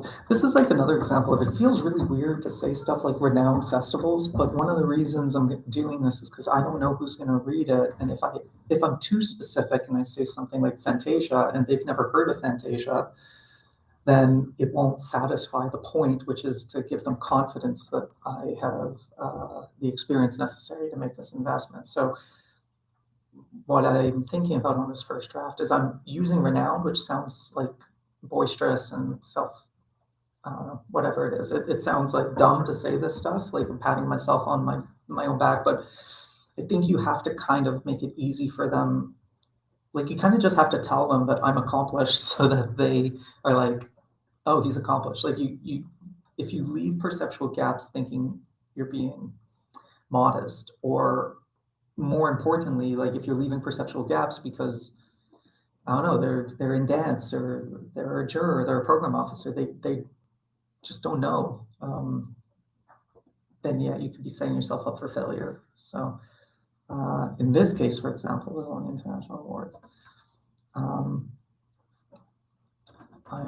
currently in consideration for the Canadian Screen Awards, commonly the Canadian, like here's a good example. When I've told like random people that I'm in consideration for the Canadian Screen Awards, they've been like, are those the Junos? No one knows what the Canadian Screen Awards are. So we as filmmakers, maybe like we know that it's the Canadian Oscar, but I'm literally saying the Canadian Academy Awards. Oscars. Like I'm really the Canadian Oscars. really making it very clear. And say also known as the Canadian Academy Awards or the Canadian, like I'm making it really, really clear that like if in case you don't know what the Canadian Screen Awards is, what it is. You laugh at me? I'm currently in consideration for the Canadian Screen Awards, also known as the Canadian, for my latest short film. And at the time of writing this, and writing a feature film funded by the Canada Media Fund, which I'm also producing but not directing. So I have a pretty solid workflow at this point, and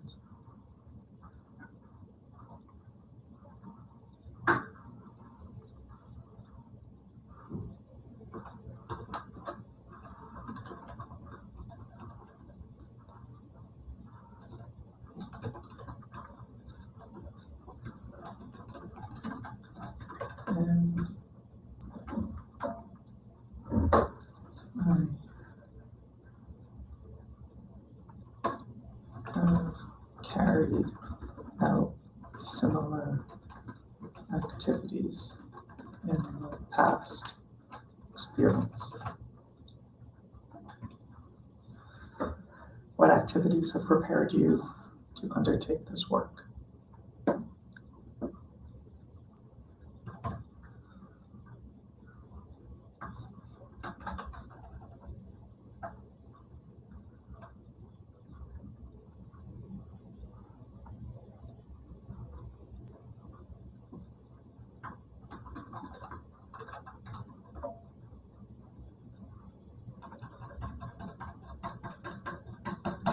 I mean, this is a good example of I can get more into it because there's 3,500 characters maximum, but I feel like I've said what I need to say.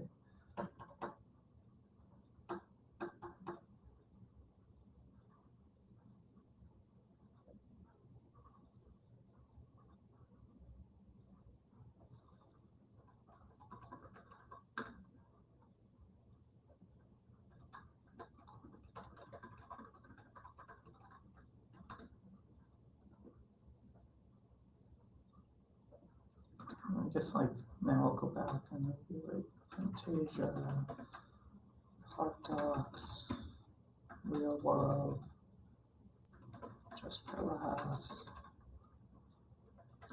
more. I could also here say like I have trained at film labs, including Toronto International. Like maybe it's obvious, but like I'm not saying TIFF, even though that would be obvious to me. I'm writing Toronto International and then writing TIFF. Directors Lab, Berlinale. Like here I'll say EFM, which stands for European Film Market, because what matters to broader audiences like reading is Berlinale. That will likely be known. Or if it isn't, like that's why I put the Toronto International Film Festival first. EFM Fiction Toolbox, Sodex Sprint for your sprint competition. There's the access BIPOC producer program at the National Screen Institute in partnership with Unity. Like Yave is so specific to the industry. You really either know it or you don't. Like in that case, if you don't know Yave, if I write European audiovisual entrepreneurs or whatever, it's not going to help. So I'll leave it as an acronym. Here I'll write in Canada Media Fund. I know there's a typo, I'll deal with that later.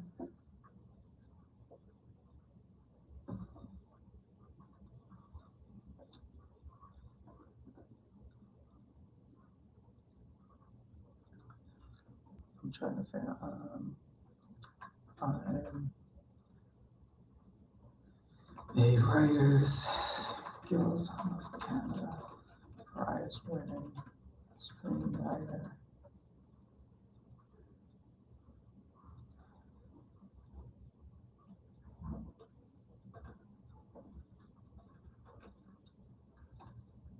And okay. But now I'm realizing this is the activity plan.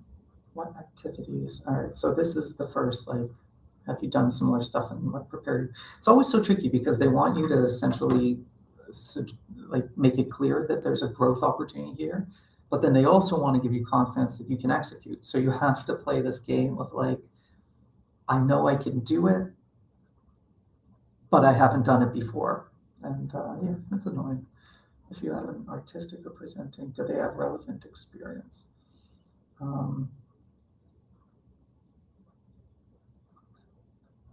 In this case, I'll say, I have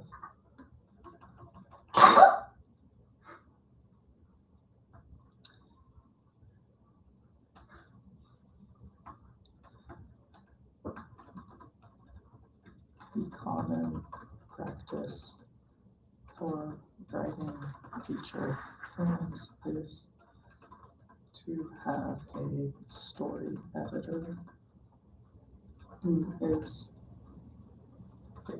basically someone you can send drafts to, and they are like your coach or therapist to continue guiding you as you go, so as not and shepherd you back to your intentions when you stray too far into experimentation and start losing your way. I have many professional mentors who would potentially serve this role. I'm not going to put their last names here since this is streaming, but Pierre, Pat, Mode, Holly, these are all great mentors who could serve as community, not community, story editors. All right, we'll talk about them more in private. Have they confirmed their participation? I'll just put like an action item here to include letters of recommendation. All right.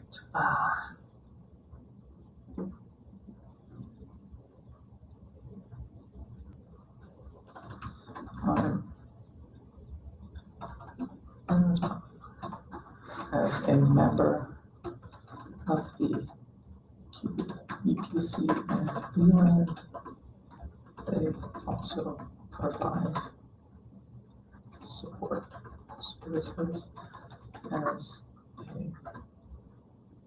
member of Workman Arts. They also provide support services. Okay, that's fine. Safe and fair, complying with any regional.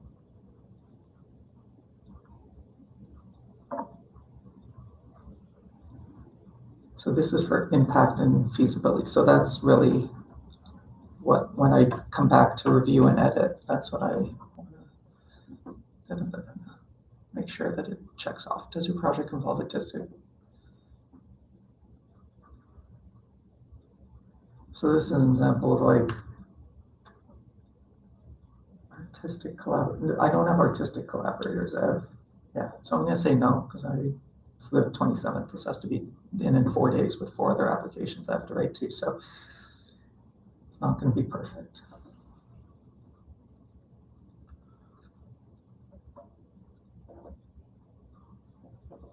So here, this timeline is informed by my last feature film.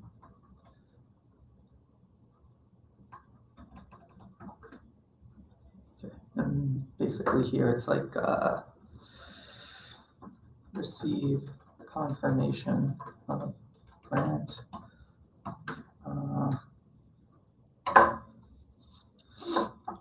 It's like, in this case, that's like June. Let's say start research, July. So then it's actually, I would say like review, treatment, and revise, July, research, start research, August, re-outline, August, writing, September, let's say every morning for 3 months. On here, like send to story editor and revise accordingly. Review, treatment, revise. This is okay.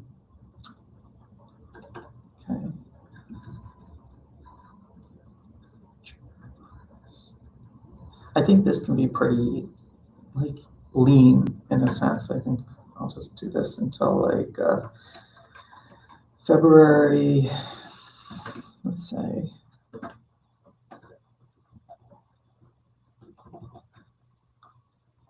Revise.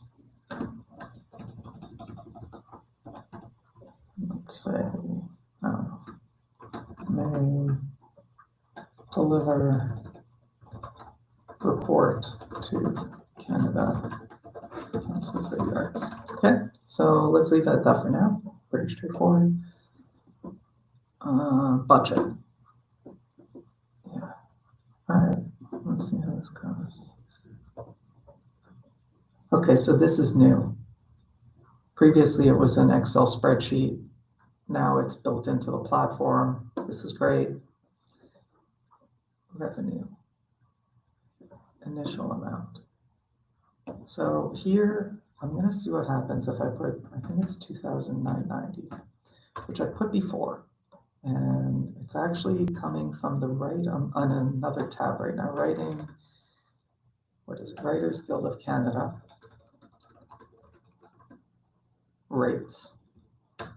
So actually, this is probably worth sharing my screen on. So share my screen to Writers Guild of Canada rates. So is this it? IPA rates, yeah. So this is where I get my rates from. It's the Writers Guild of Canada and the Canadian Media, what are they, CMPA? Canadian Media Producers Association, I think. Independent production agreement, script fees. So original treatment. If someone is paying you for an original treatment in 2026, because if I get this money, it'll be in June 2026. So I have to pull that February 1st. The treatment would be $32,000. That's how much a feature film treatment is worth in the marketplace. If it's a treatment based on script material supplied, then it would be $21,000. If it's a script from an existing treatment, it would be $46,000. And if it's a first draft from an existing treatment, it would be 24,000. So that's interesting.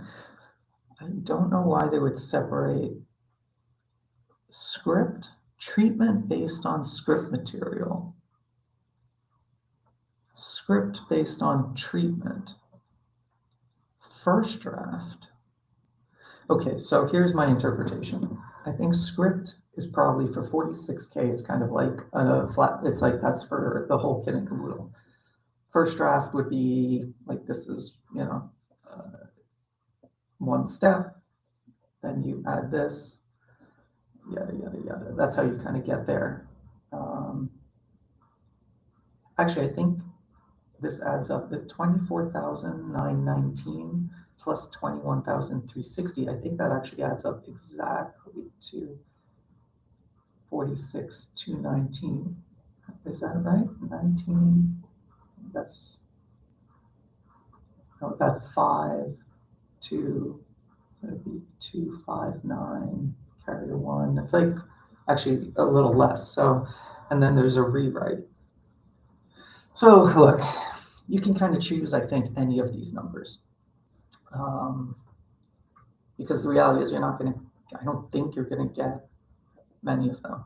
However, so that's my reference. And the other thing I'm going to do, because this portal has been down for a while, but I'm going to share this Canada Council for the Arts recipients. So now I'll share this. I'll show you what I'm up to. So I'm going to look up the recipients for Canada Council for the Arts in 2025 and see what the median reporting period won, because the portal went down. And then I'm going to see all. And then, okay.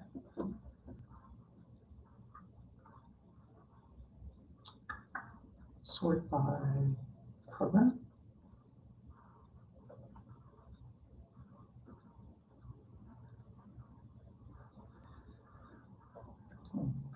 Explore.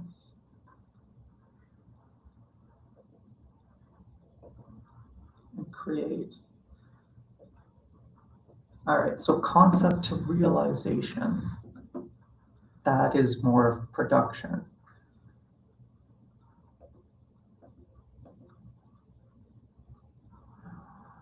Okay. As you can see, it's pretty much all over the place. 22, 30, 54, 54, 90. Okay, so, oh, Fitchon, how much did he get? 90 in 2025. I wonder if those for, it comes in waves. All right, so let's sort by program, then by, let's try province. And let's do Quebec.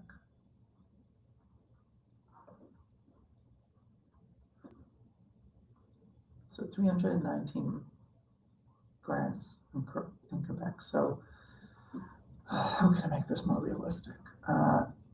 Sure, Quebec, census area, let's say Montreal, recipients.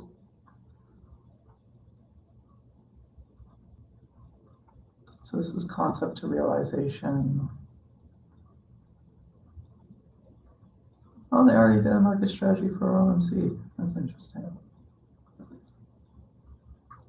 Research and creation. That's what I want, I think. Professional development. Professional development.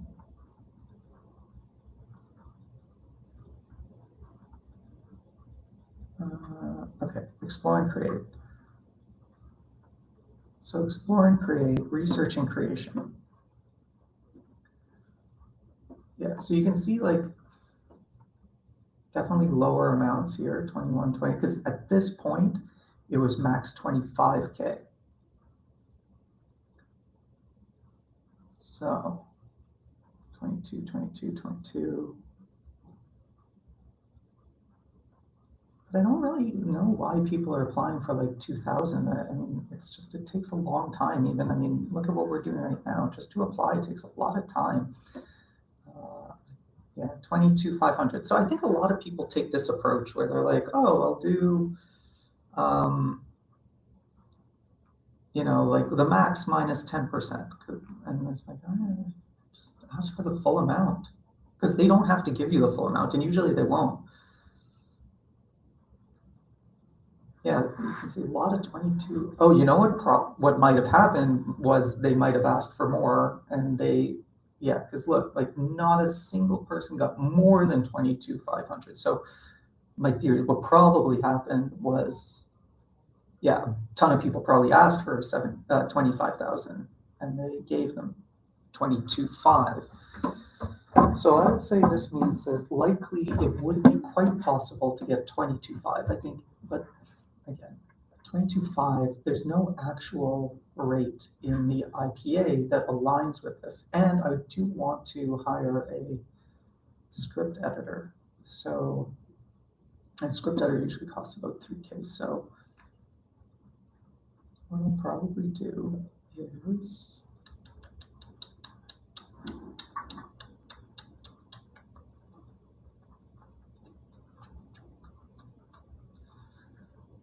yeah, 22.5 you can see here, but here I guess because it's explore and create concept to realization. So some of these were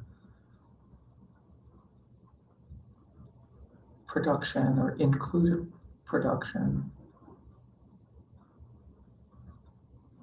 And you can start to see between the lines. So like Colin Nixon, filmmaker, I've met him, does good work. So if he asked for 54,000, he's pretty accomplished. So that was probably production phase, because under that he would have been allowed to apply for 60.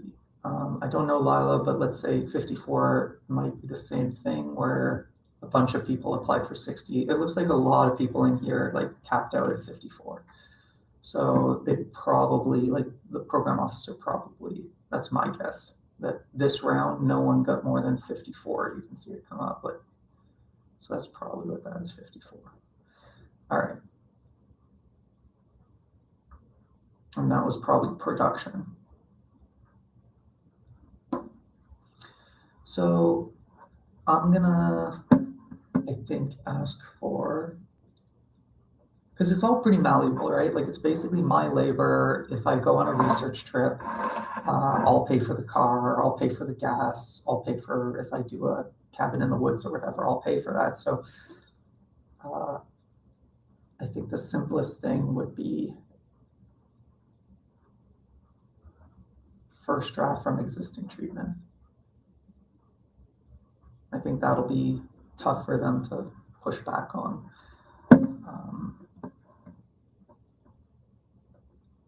And then I'll add a budget line, a line item for my story editor.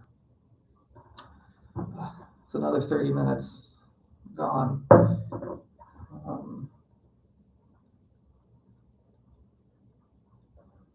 Share screen,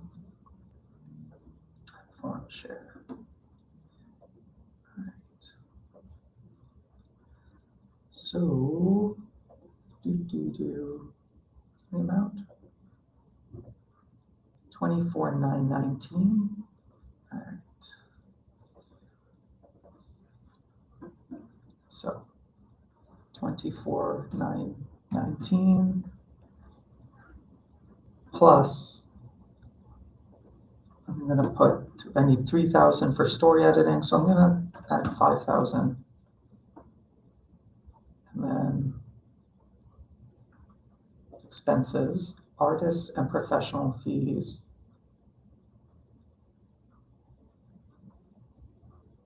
How do they break it down? Other artistic and project expenses.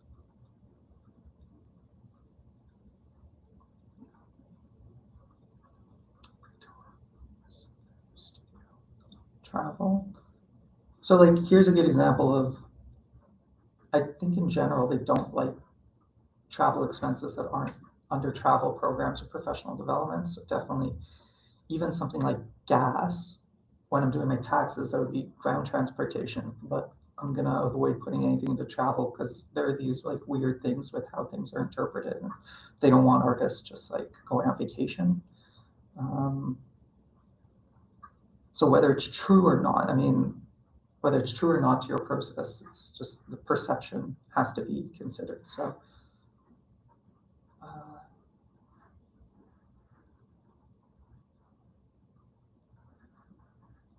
so basically I'm gonna put in, just to start chipping away, at 24,919 artists and professional fees, cultural participant fees, or compensation or personal costs.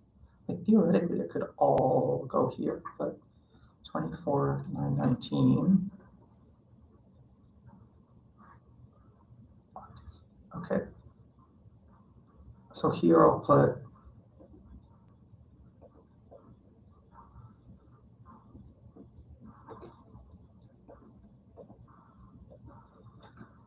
first draft rate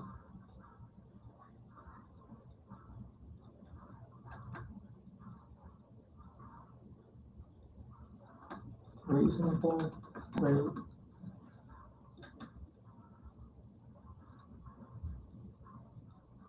first draft flat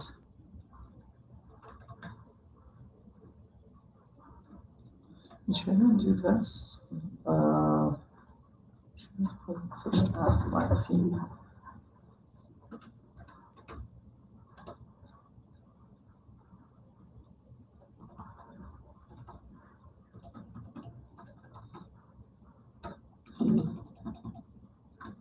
First draft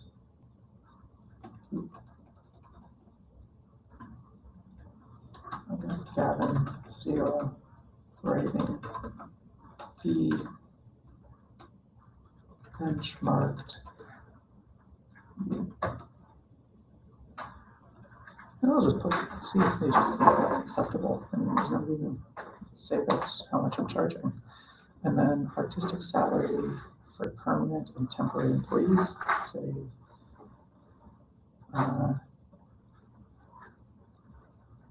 3,000. Story editor and research fees.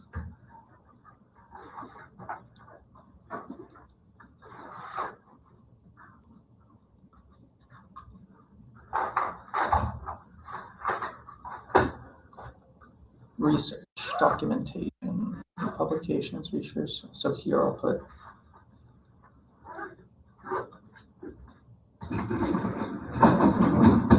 materials and supplies. Should I put it there?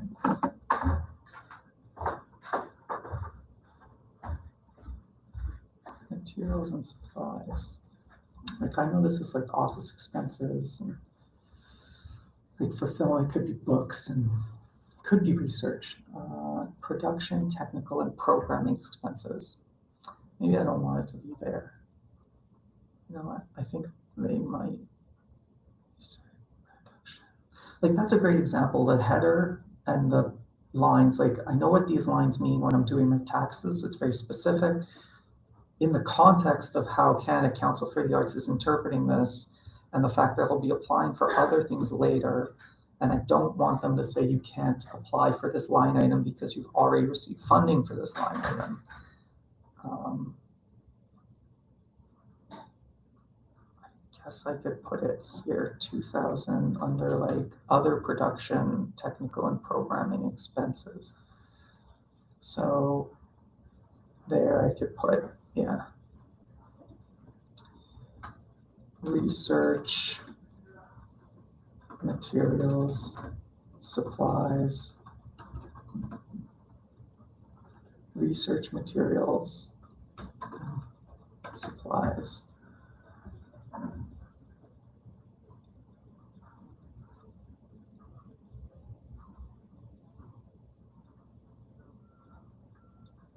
All right. So we'll see what happens there.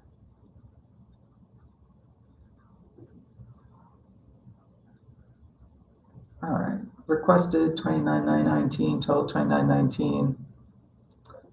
All right, debits and credits. Notes.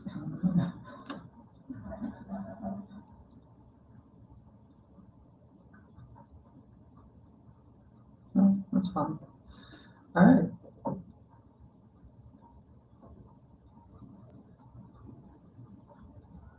All right, so that's the budget.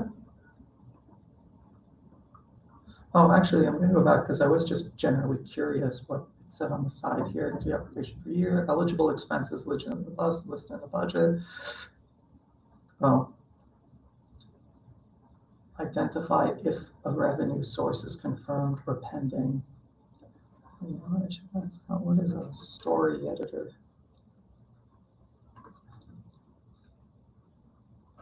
Story editor, right?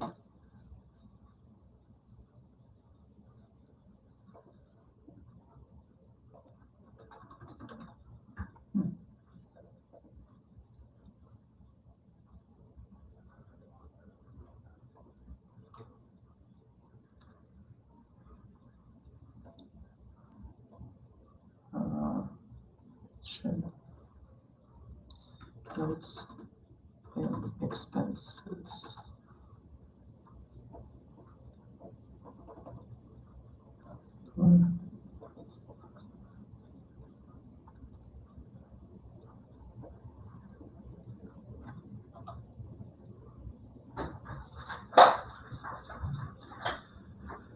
And then I was curious about some of the other things I mentioned, like travel costs, safety expenses, accessibility, sign language,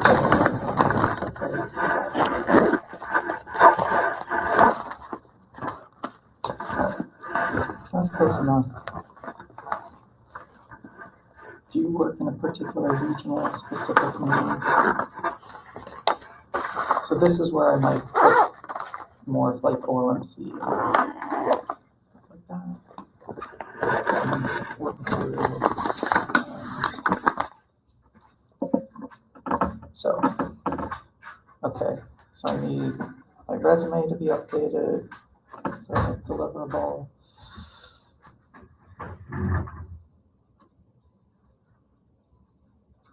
Writing samples. 10 to 20 pages. I might include the treatment for this film.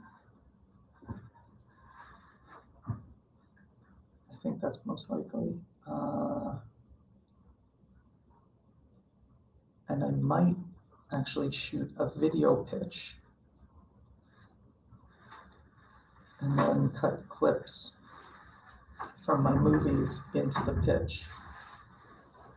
That way everything's in one video.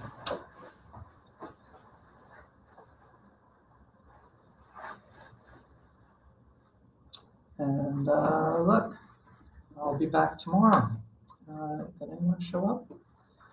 Well, no one's watching now, so adios.